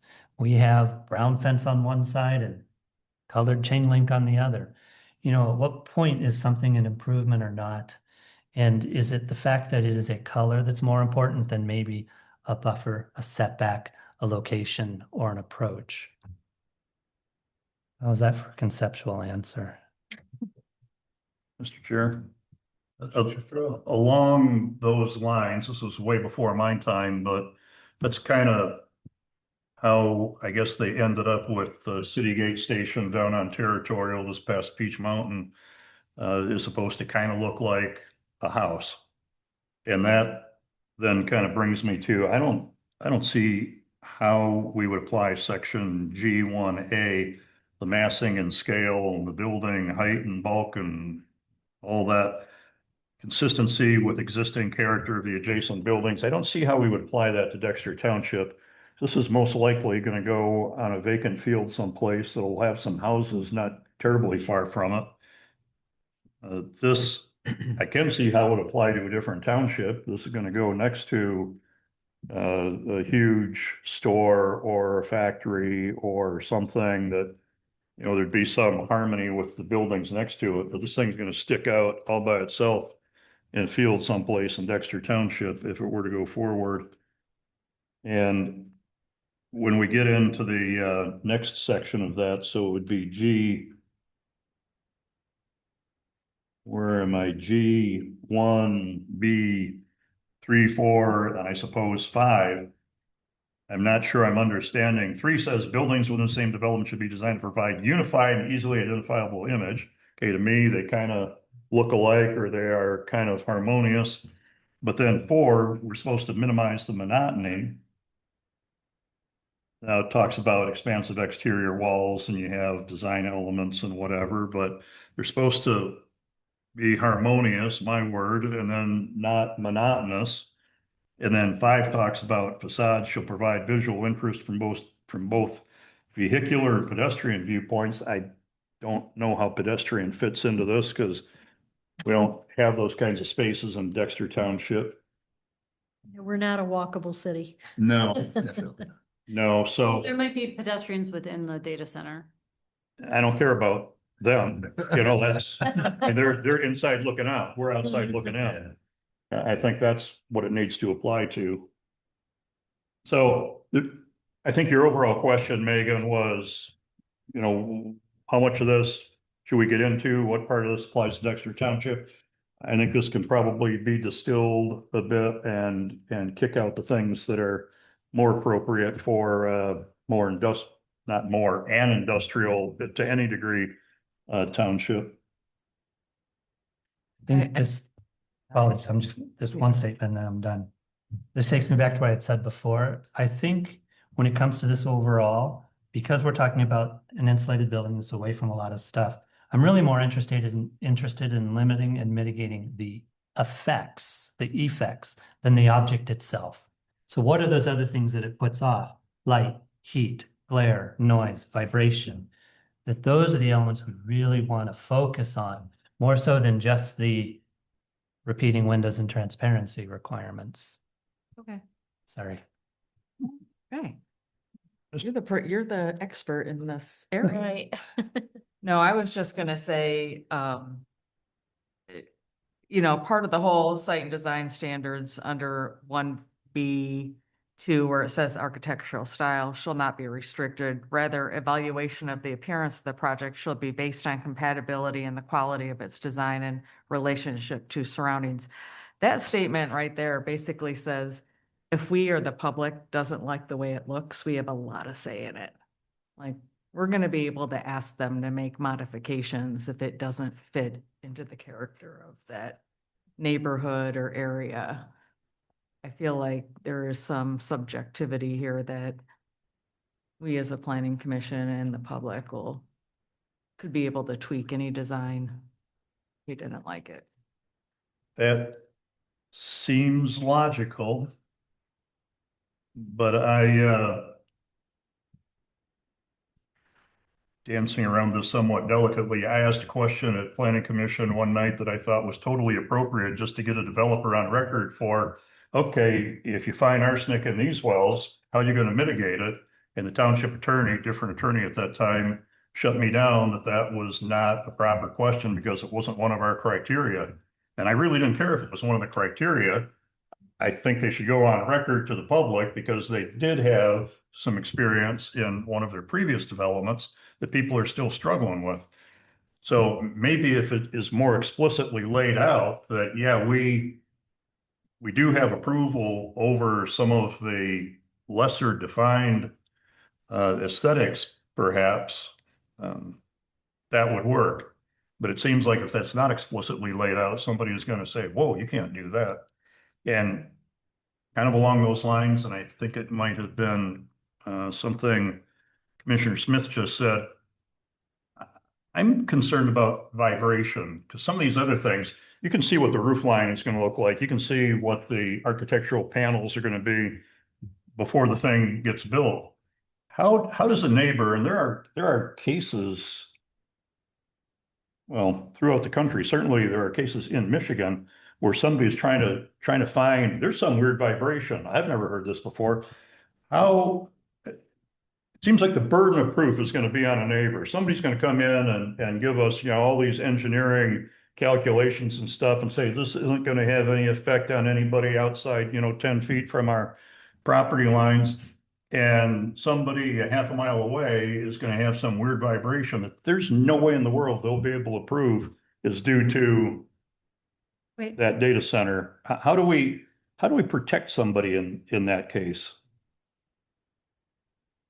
So, I mean, so there are things that you can do in terms of asking for tests ahead of time, tests during, tests at that time, but I mean, it is true that a lot of times the nuisance comes from a neighbor being affected. In any use that has impacts. And so then you need to have clear standards in the zoning ordinance that says, this is the standard, this is what you can have, and this is what you can't have. And, you know, there's no way that you can zone out the nuisance. What you can do is put parameters in to make sure that it's not there at that time, and then it's not there during that time. So you can also require tests along the way. But I feel like we're way off on architectural stuff. And then also we're at 7:30. I don't know how long you want to go. And I know the public hasn't had a chance to talk. So Mr. Chair, I'm just checking in with you. I would like to return to the document in case. And I know that previous experience tells me that our general public, either of these gentlemen, if they have a concern, they are not reluctant to raise their hand and they will get the opportunity to speak. So you would like to continue with the process as is. Okay. And I was So, not planning to be here past midnight, so go ahead, please. okay. So, what I'm hearing from you all in terms of the architectural G1, 1A, B, and C is that what you want is a quality building that does not have a negative impact visually from a public right of way, but you want to have enough flexibility that it could be allowed to be an asset at that time. Is that? Public right of way, I think, is part of it, but also adjacent properties, because I'm envisioning that this thing isn't gonna take up like a 1 square mile section or something, but typically how our roads are spaced, you know what I mean? It's gonna join somebody's property on 2 or 3 sides.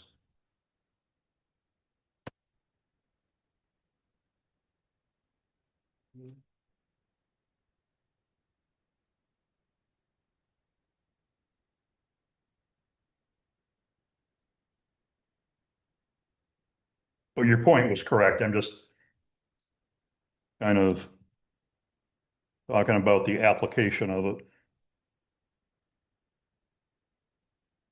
Okay. So we can rewrite these based on that.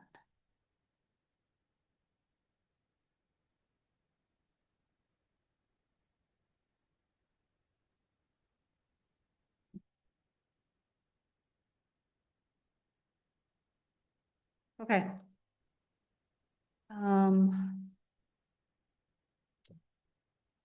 Other things in terms of things that do have impacts is the mechanical loading and rooftop equipment, and making sure that those are screened, lighting, that there's full cutoff, and then the illuminance level at the property line shouldn't exceed 0.1 foot candles adjacent to residential and 0.5 foot candles elsewhere. It's pretty standard.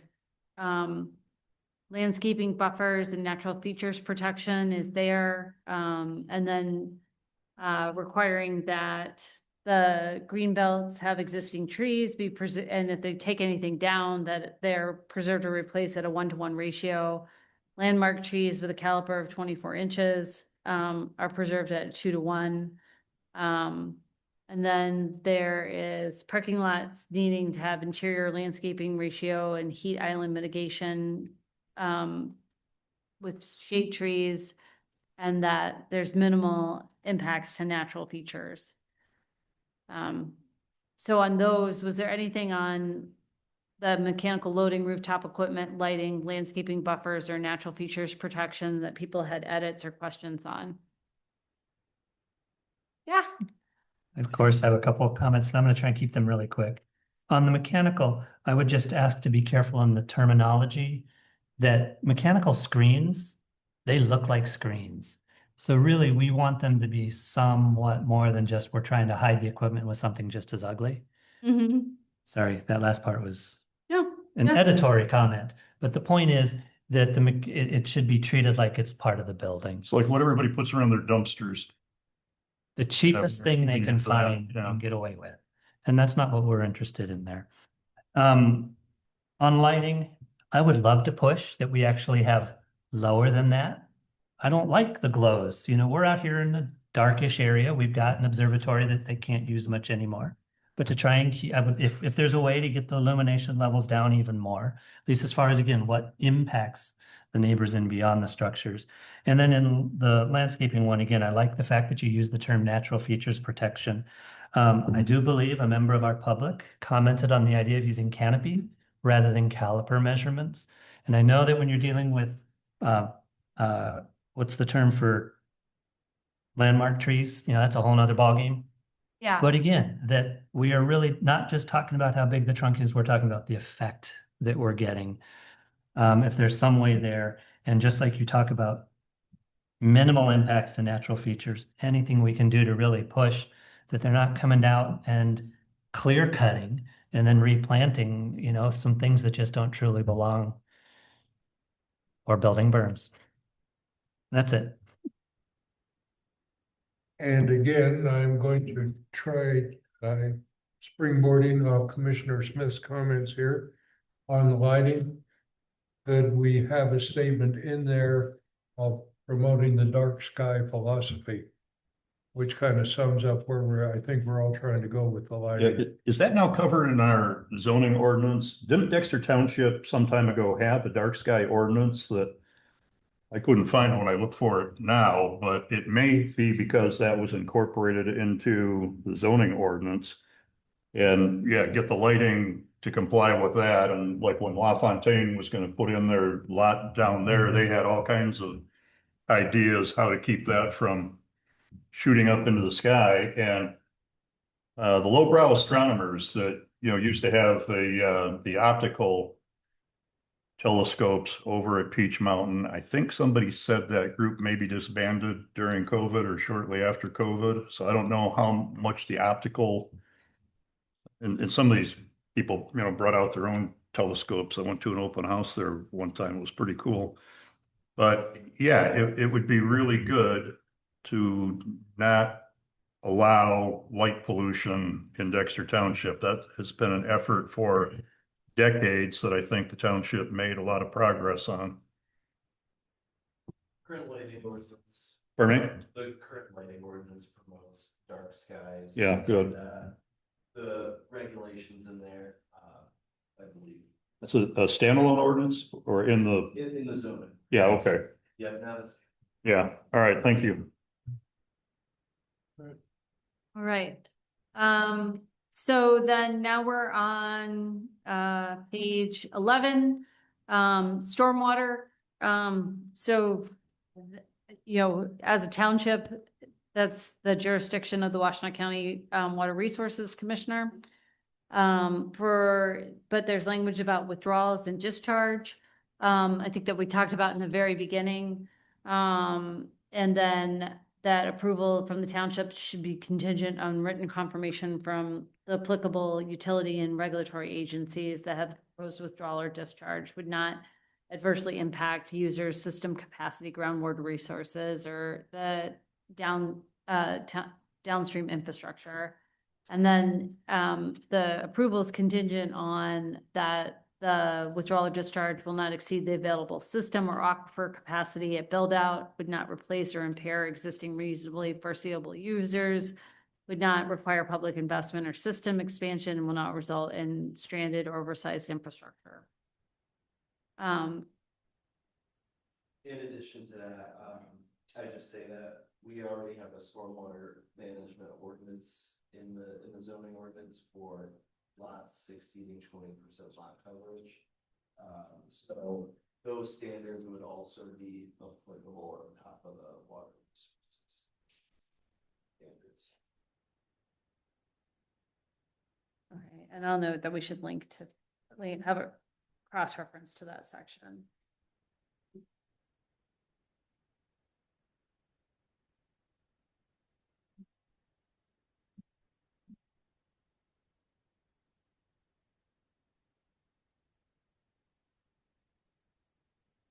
Okay. And then there's an item for traffic and construction management. Any questions on that? All right. So performance standards, no, there's gonna be questions on this. So there's noise and vibration, air quality and emissions, energy and sustainability. And then, why don't we just start with those three?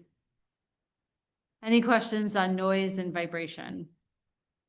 Mr. Chair, I would just, Commissioner Barry? I would just suggest on item D, that, it read, operations shall not cause perceptible vibration at or beyond the property line. Yeah. Yes.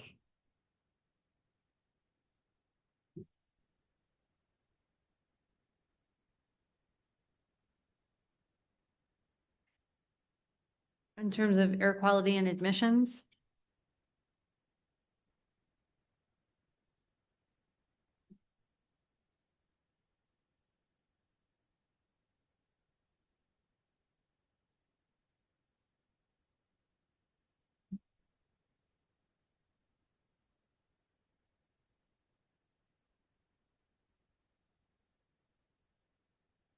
What about energy and sustainability?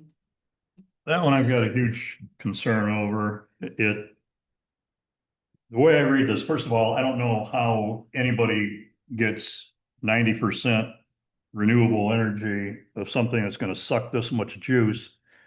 But then we specify on site, or this thing specifies on site. It seems like we are encouraging the trifecta of, well, crap, you got a data center, you better take some windmills and solar farms while you're at it. And I don't think that, I don't know whoever read this and thought that this was a good idea. Apparently somebody did, but I don't see how it applies to us at all.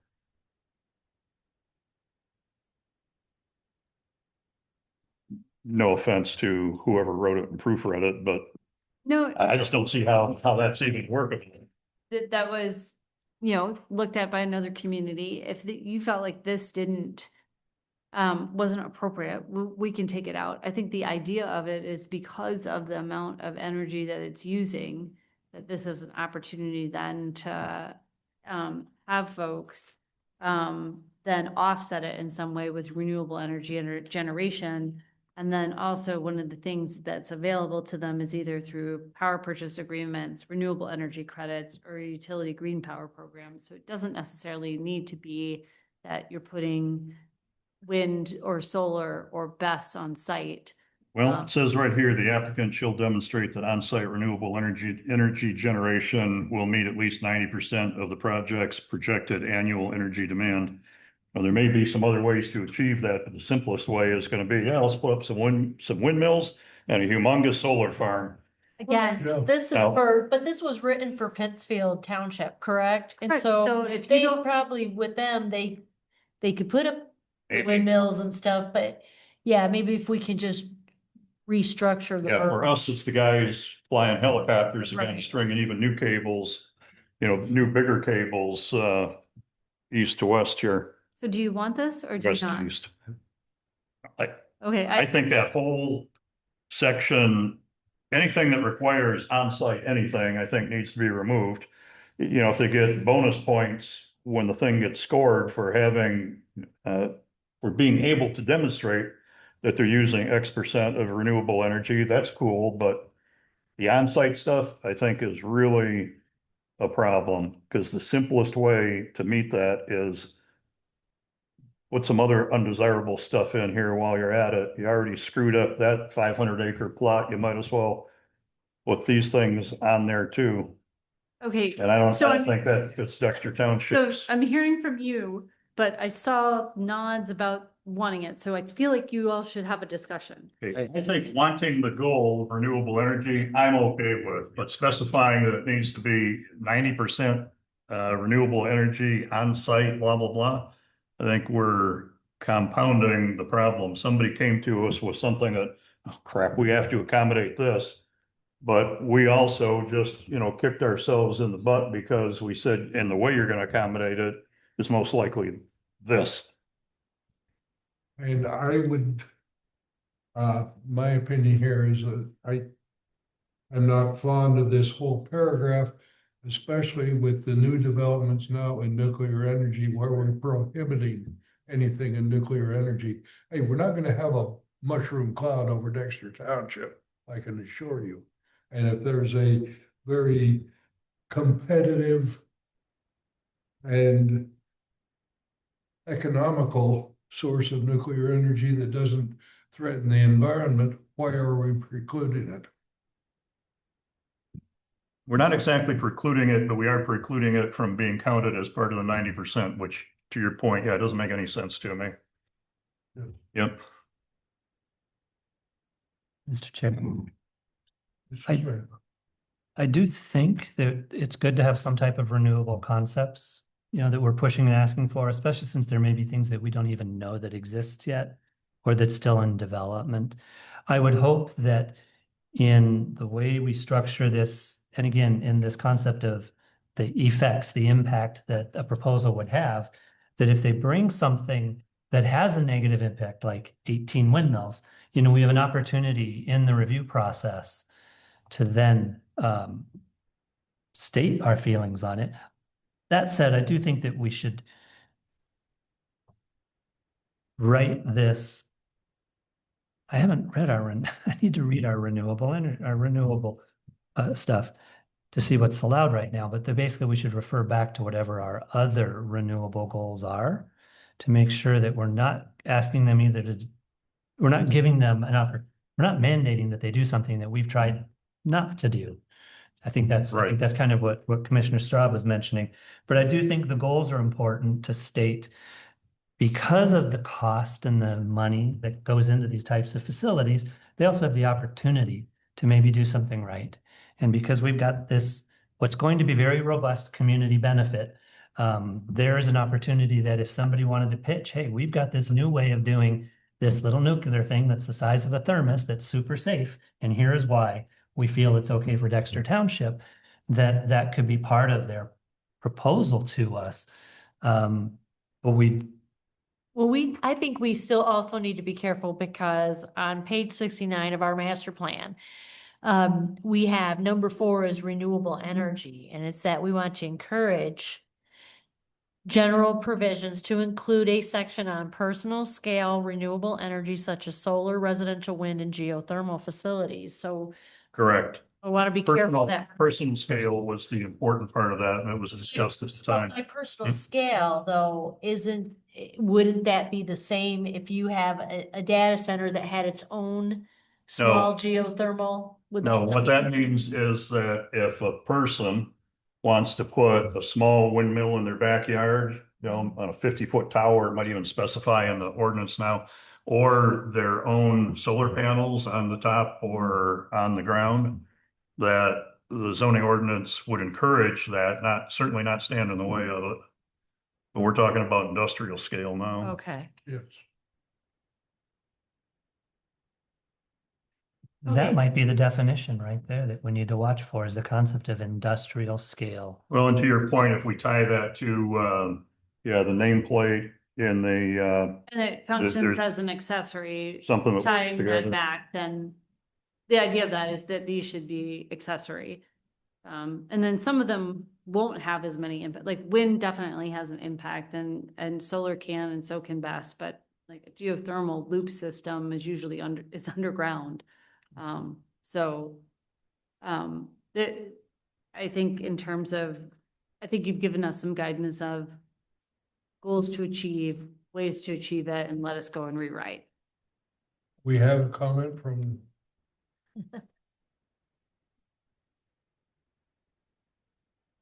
Paul Kissinger, 9841 Huron River Drive.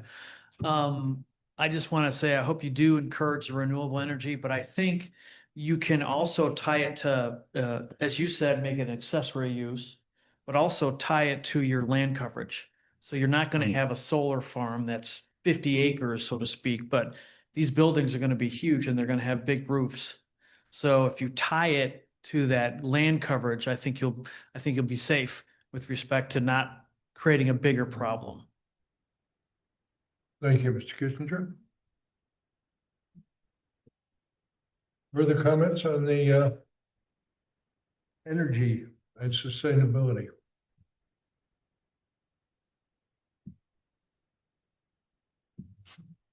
All right,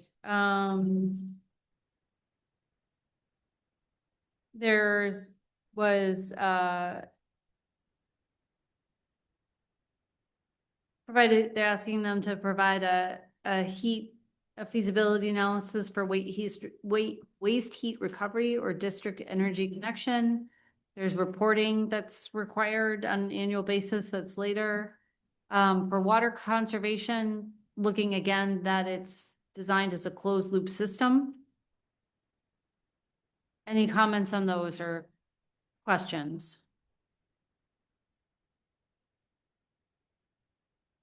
Mr. Chair, Mr. Smith? I'm just gonna take this opportunity when you mention reporting. There's also reporting written under item J further on, monitoring and reporting. My comment between both of those is I think anything that we build as a standard or a requirement here that we should include in the reporting and monitoring. So that would then put the burden on the applicant to make sure that in the long term, they're meeting what they tell us in their application, rather than it being the neighbors that have to come together and document it. And I would encourage that when we do get to J, we increase this list of what they have to monitor and report. And again, it's probably anything that we've mentioned as a development standard. Right.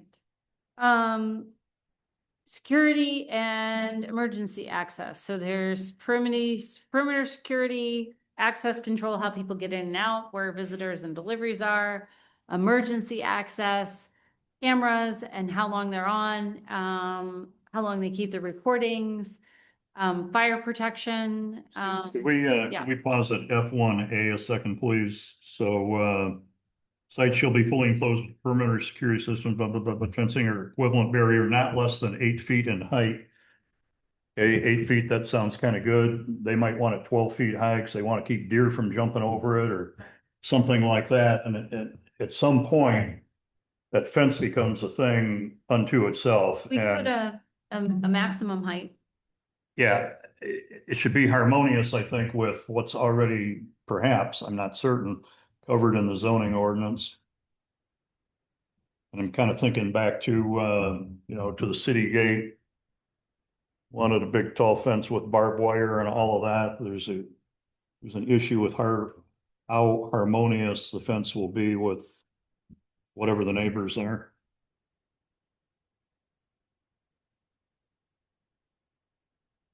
Okay, thank you. Mr. Thank Chair, you. may I?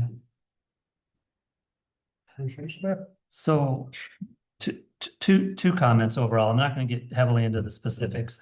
Like, for example, access control, where we're talking about visitor and delivery access point. All site entrance have a gate, a guard station. We're kind of making it look like a prison. And I don't know if we really want to do that, because we're also at the same time saying make it disappear. So I think that we've got a little bit of a conflict there. And then the other thing is security.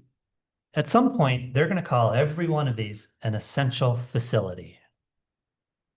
And the next thing you know, we lose control of some of these definitions. So that's where I feel like our standards that talk about, that's why I was talking earlier about terrain, landscape, all these things that aren't under the standard 12-foot high fence with this density of lattice, with that many barbs, that is going to become a federal standard that we have no say on. So if we can just try and do as much as we can to really to set standards in the areas that we do have control over, knowing that we will probably lose it under security. Okay.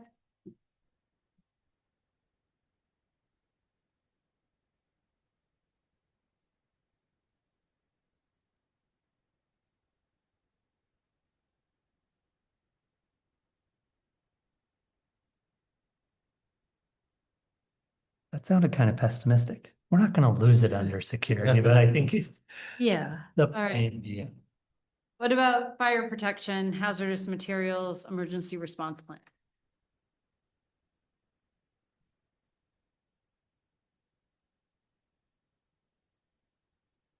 Feel like it's all yes, it's important to Yeah. have. And especially again, if we have opportunities here because of the types of facilities there are to get additional training for our local communities, then again, let's see if we can make that a community benefit. Support our local firefighters. Are we, gonna determine like how often the facility should be inspected by the fire department, the Dexter Area Fire Department, to ensure that they are complying with the standards of the NFPA? Well, I'll put in that we'll talk to the fire chief about that. Okay.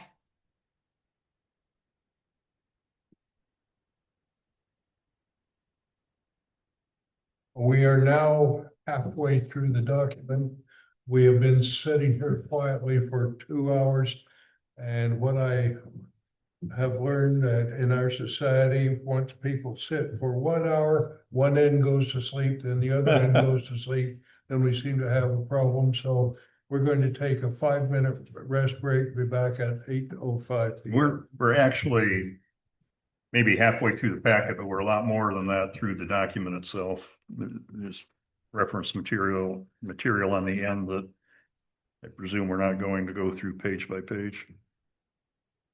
But we have 5 minutes, we can get up, stretch our legs and prepare for the second half.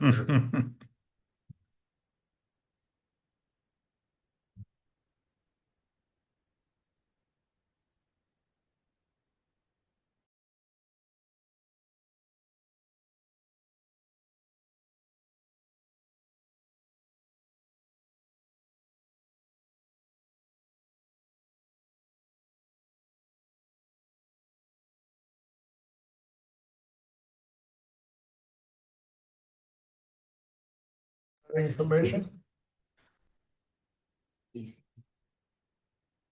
Are we ready to proceed, consultants?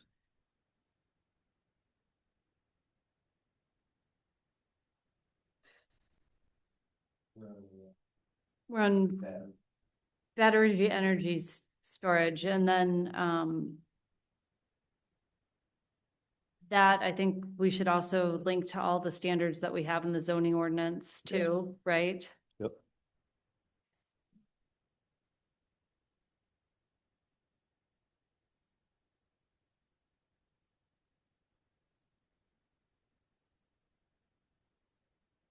And then also there's provisions for an on-site substation switchyard if provided, which sometimes those are part of it.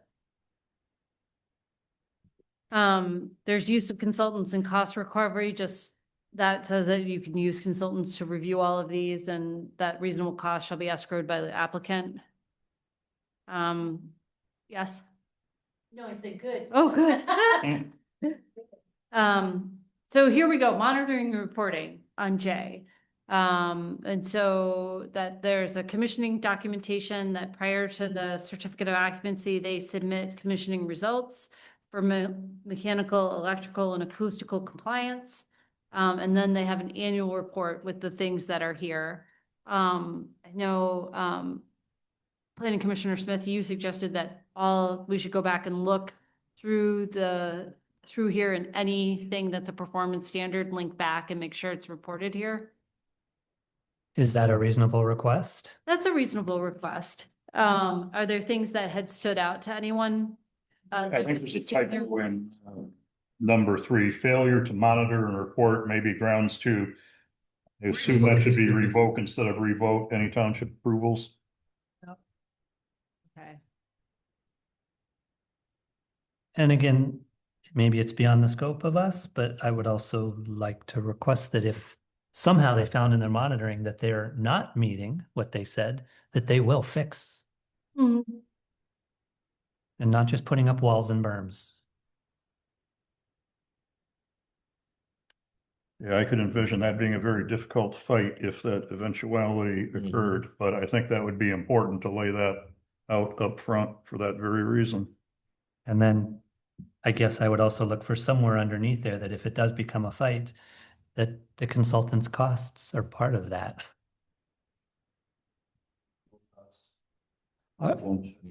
Something, you guys, whomever we need, experts to help us with it. I mean, the penalty for failure to comply needs to be enough that it encourages them to comply. I mean, if the penalty is a slap, no, then they're not gonna comply with anything. In the zoning ordinance, there are penalties. Okay. So it would go back to that. And then, But I assume it can't possibly be enough if in fact the data center in Saline Township is the largest single investment ever made in the history of the state of Michigan. We couldn't possibly have penalties big enough that would really make anybody shake in their boots. So you really have to rely on somebody agreeing to fix what didn't work out like they thought. And that could be laid out in development agreements with a large scale project like this.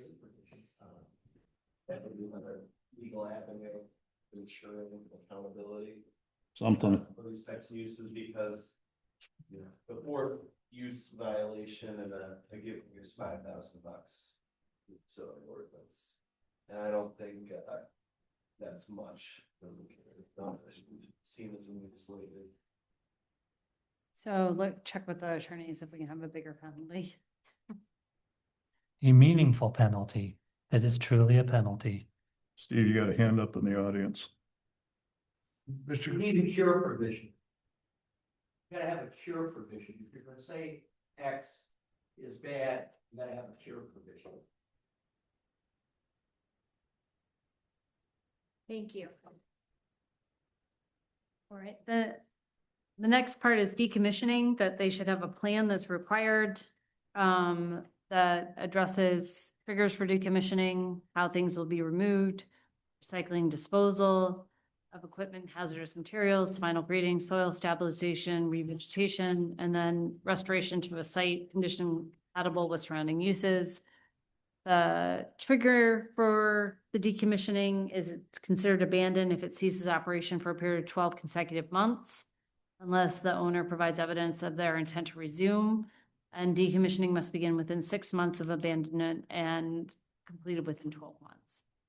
Any questions or concerns on those?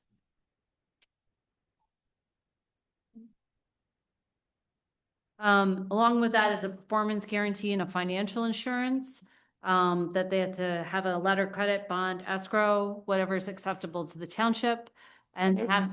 I will give an abbreviated version of my normal comment that letter of credit can be revoked, a bond can not be paid anymore. The only way to make sure that you got the money is to actually get the money. Okay, well, we'll look at the other zoning ordinance language and see if, especially I know that you had commented on that and the renewable, so we'll make sure it matches.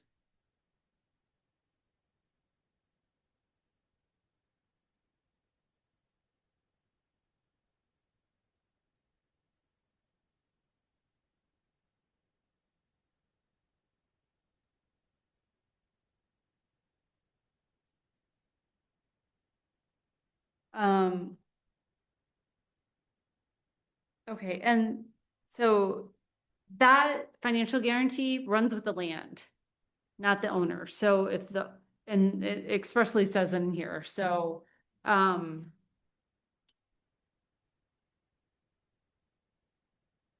that's there, and then the amount should be equivalent of 150% of the estimated decommissioning cost. Yeah, because, okay, maybe I'll give the longer version of my speech that everything is great until it's not. And if a project goes toes up, somebody's already milked it for all it's worth. There's no money to be had. They stop paying their employees. They stop paying everything. They certainly stopped paying their bond a long time ago. They don't have insurance to cover diddly spit.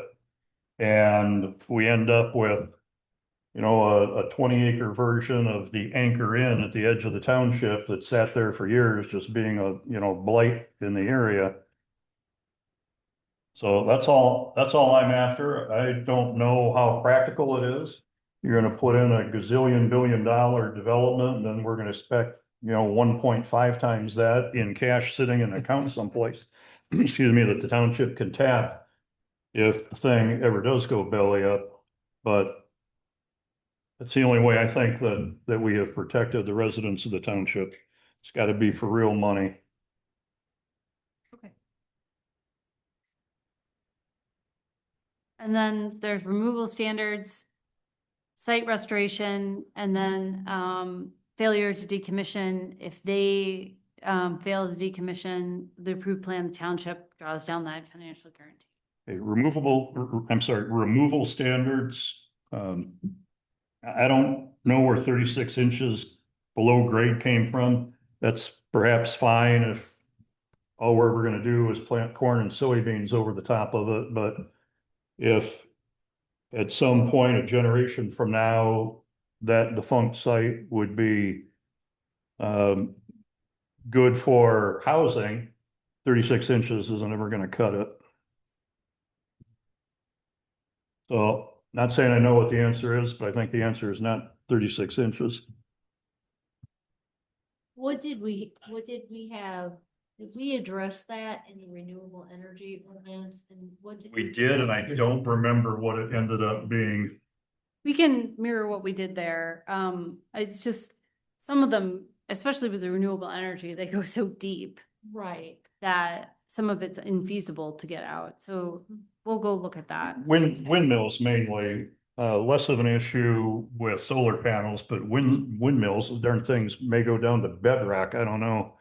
And how far, you know, how much of that do you have to dig out to ever reclaim that property? I think that's a real concern. Then we get into the public benefit. We had talked about that earlier in terms of when it applied, and I have the note that couldn't apply to all of them. Is there anything in this overall that you had concerns over, questions, suggestions? I think, as I mentioned earlier, it's really about, you have it in under here, mitigating impacts, L1B1. Is that I really would want it to see them demonstrating that they are doing everything they can to not only minimize the impacts, but if possible, reverse or I guess you can't necessarily reverse it, but again, do what they can to help improve the township.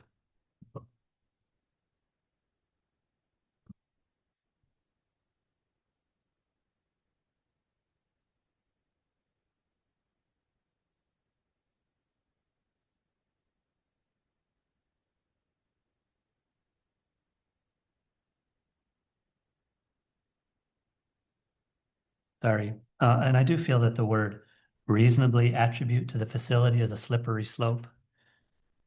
We know what it was like before the facility. So part of their proposal, this is the anticipated effects. They should be defining it, and that's what the measuring and reporting portion is about. Okay. You have a hand up. Where's at the that bottom. phrase? Which page? Page 17. Oh, Mr. Kissinger?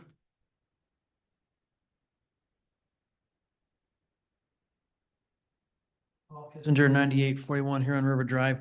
One of the things you may want to consider for the public benefit, if you look at a whole generating a list of wants in the township, I'm going to make things up, improvements to the green belt, more border to border trails, new parks, new equipment for parks. I mean, you make a laundry list of these kinds of things. I think what Howell did, or what Celine did, I think, is they also had the developer put a whole bunch of money in for conservation land easements.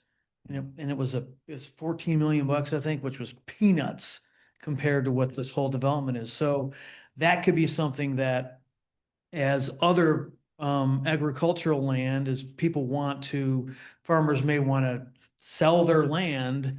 If the township has funds for conservation easements, which they're selling the development rights away, which means they can't do that stuff anymore on those agricultural lands.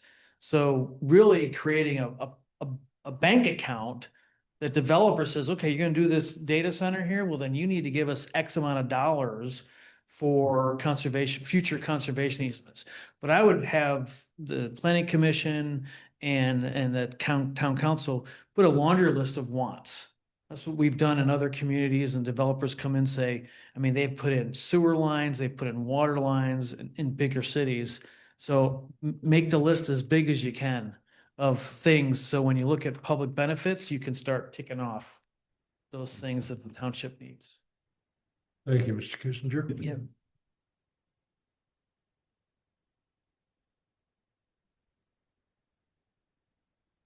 I see the staff is well up on those remarks. Mhm.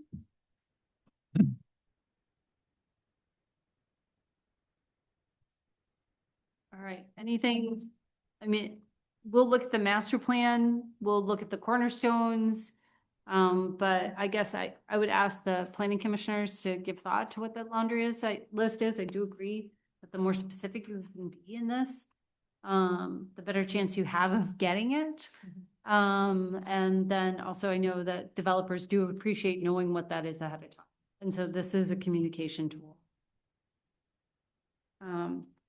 And also when you look through here, if there are things that don't fit your community and that you feel like could come out. So right now, just under item 7, I added item E, open space and agricultural land conservation, and I'll flesh that out a little more. But if there are other things, if you could email Fletcher or myself and Brady, we'll add them in as we're going through redrafting this. Then we get into review standards and findings that the township board would look at, approve of the conditions or deny the application based on whether the community benefit plan met these things in here, contained all the required elements, provide clear measurable commitments, demonstrated those commitments are reasonably related to the impacts. And I'll take out reasonably. Is that the request? And then includes enforceable mechanisms for implementation and reporting. And then there's a requirement for a development agreement.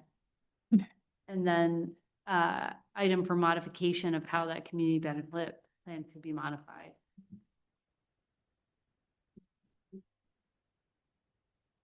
And then finally, the last thing is that in terms of using the special decision criteria, they would use the special land use criteria in section 2805. Why does it say, very last sentence, failure to meet any standard may be probably ought to be grounds for recommendation of denial? Why is this not more like the required decision matrix for zoning board of appeals, for example? You've got to find in the affirmative on all of these things, because presumably all of these things would be required. And if it's not written in a way that they're all required, that we've got some latitude, then shouldn't be one of the decision criteria.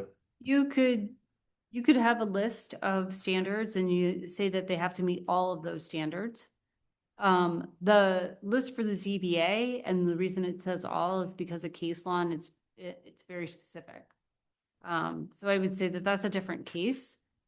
It's just a different set of circumstances. And so the planning commission is an administrative and the township board are administrative, and with this type of decision also, it's a policy action as well. Because it's a policy action. So it would be fine for you to have a different list of standards and say that all of them have to be met. We would just have to draft those, what had been used, and again, vetted by attorneys, was that they actually were using the planned unit development standards. and Pittsfield, and we had put the special land use decision criteria here. It kind of seems to me that by definition, if there's standards that they need to be met, otherwise they're just, kind of suggestions. Well, it depends on how it's written, so we can look at putting those, we can look at taking those special land use decision criteria and putting them in here and saying that Good. all of them need to be met. All right, thanks.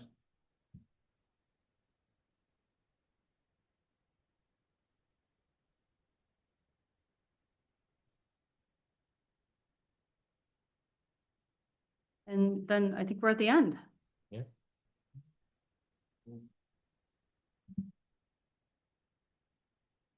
Anything further from staff? Just included zoning, zoning map for you to take a look at that I identified as existing commercial zone property. As Megan stated at the beginning, there was significant portion of the existing commercial land under consideration for a conservation easement. So it's possible that area is reducing significantly value.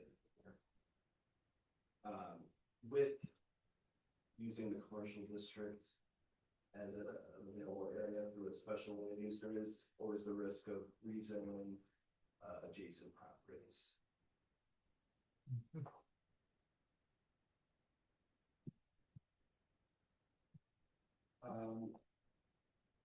Lastly, I did provide to all of you some correspondence with Joe Spiegel, specifically the preliminary toolkit for municipal data center planning in Washington County, produced by Washington. And recommend all of you take a look at that prior to the upcoming meeting May 20th.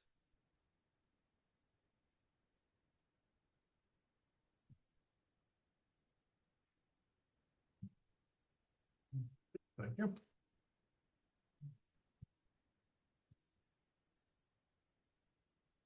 I believe we have reached the point that we can close the discussion of items and public comment. We do not have a planning commission meeting minutes to review this evening, nor do we have correspondence.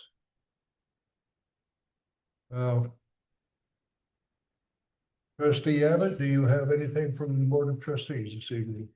Well, we are meeting Tuesday, but I would like to just do a quick reminder that Saturday at 9 a.m. we are having another coffee chat. This is emergency management, emergency preparedness. It's worthwhile to tell all your friends. This is also open to adjacent neighboring communities because it is a far-reaching topic. So we have a special guest speaker coming to present and from the Washtenaw County Sheriff's Department. So come for the coffee, stay for the conversation. Thank you, Commissioner Abbott. Commissioner Smith? About, Concerns. oh, concerns, sorry. No concerns. I just wanted to thank staff for everything they brought to this. It's a big discussion. It's a lot of stuff we just threw at you. So thank you. Commissioner Hurd? I have none. Thank you, Commissioner Hurd. Commissioner Berry? No, none. And Commissioner Stroh? Nothing, thank you. Thank you. And the chair has nothing at this point. Gentlemen, Commissioner, yes, Mr. Spiegel.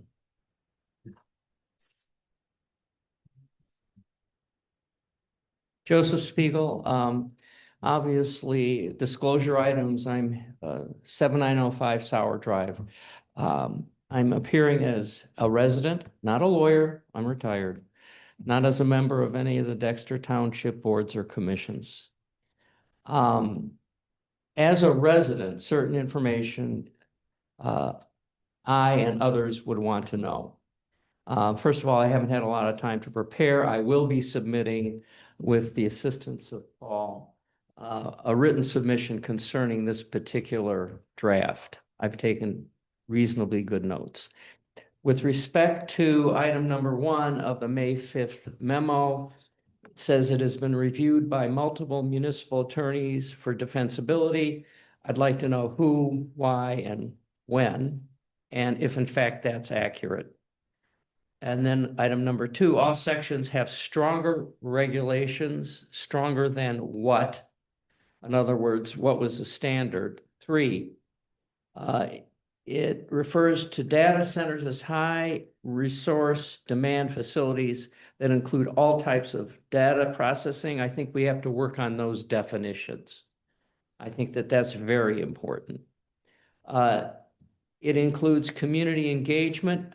How will this be advertised? There's not one thing in this package that talks about advertising, getting the information out to the community, not just on an email, not just a notice in the Sun-Times. I think if we're going to have community engagement, we got to tell the people what's happening. And I think that that has to be part of the community engagement. Consultant fees, item number 5. I think we have to be careful about that.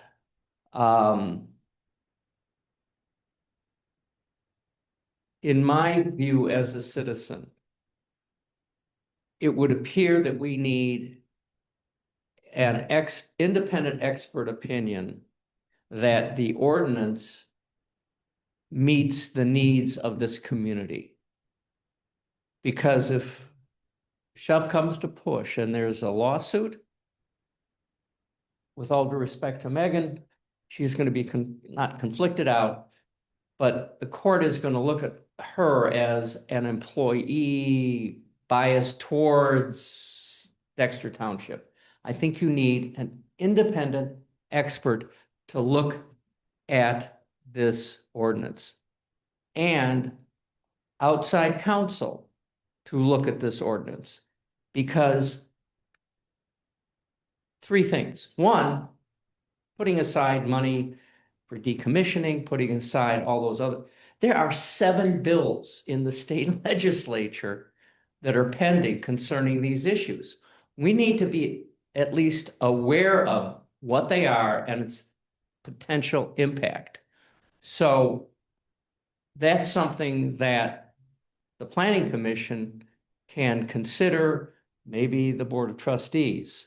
We need to be able to understand what the state legislature is doing and how we can avoid being caught up in all that if possible.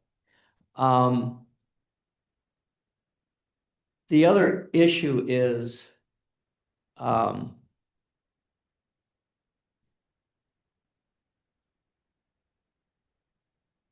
was this ordinance ever tested?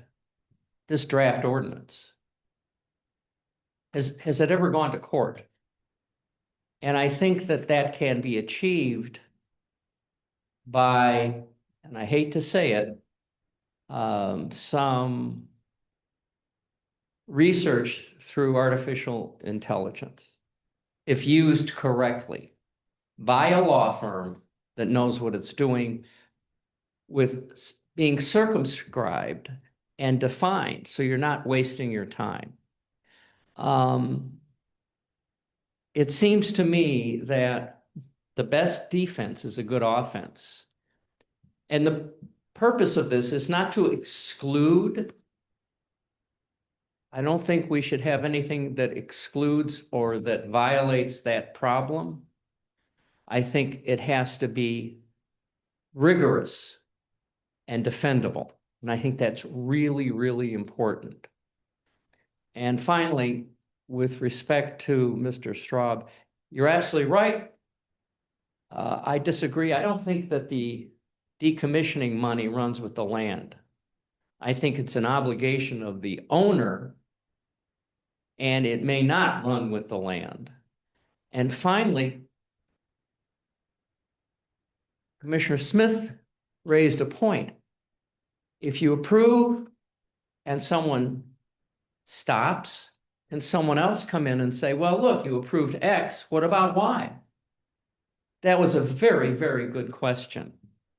Or if someone makes a mistake and you withdraw the use, that has to be considered. And I think that was the question that was never really answered. So these are some of the broader questions, and I'm going to try and get something to the commission within the next week or so. But this is a very huge, complex issue that has to be considered from a variety of viewpoints. But I think Megan's done a good job. Fletcher's done a good job. You have done a good job. I mean, it's amazing that the time and effort that's gone into this. And Paul did point out that there had been a research committee with Howell.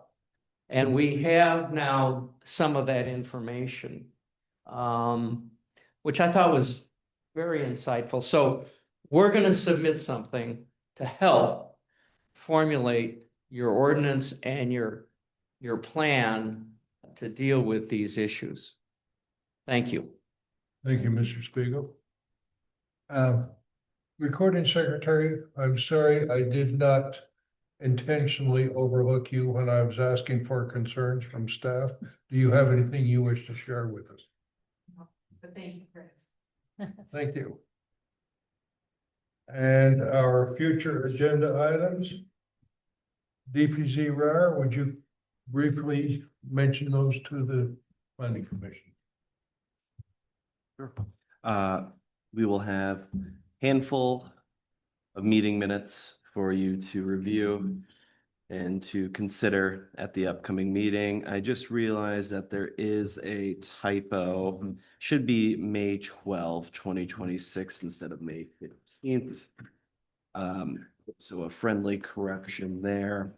We will be having public hearing to modify the B&B ordinance that has been noticed in the paper. We will also review and discuss draft Article 4 in section 16.36 ordinance language. We have incorporated some of the PC members' comments and concerns from the last meeting. And then, of course, continued review and discussion of this draft ordinance. Thank you, DPZ RAR. Planning commissioners, is there anything else that anyone wishes to raise this evening? Hearing none, the board will entertain a motion to adjourn. So moved. Second. Moved by Commissioner Straub, seconded by Commissioner Abbott. The meeting is adjourned. So tired. I'm a sundowner.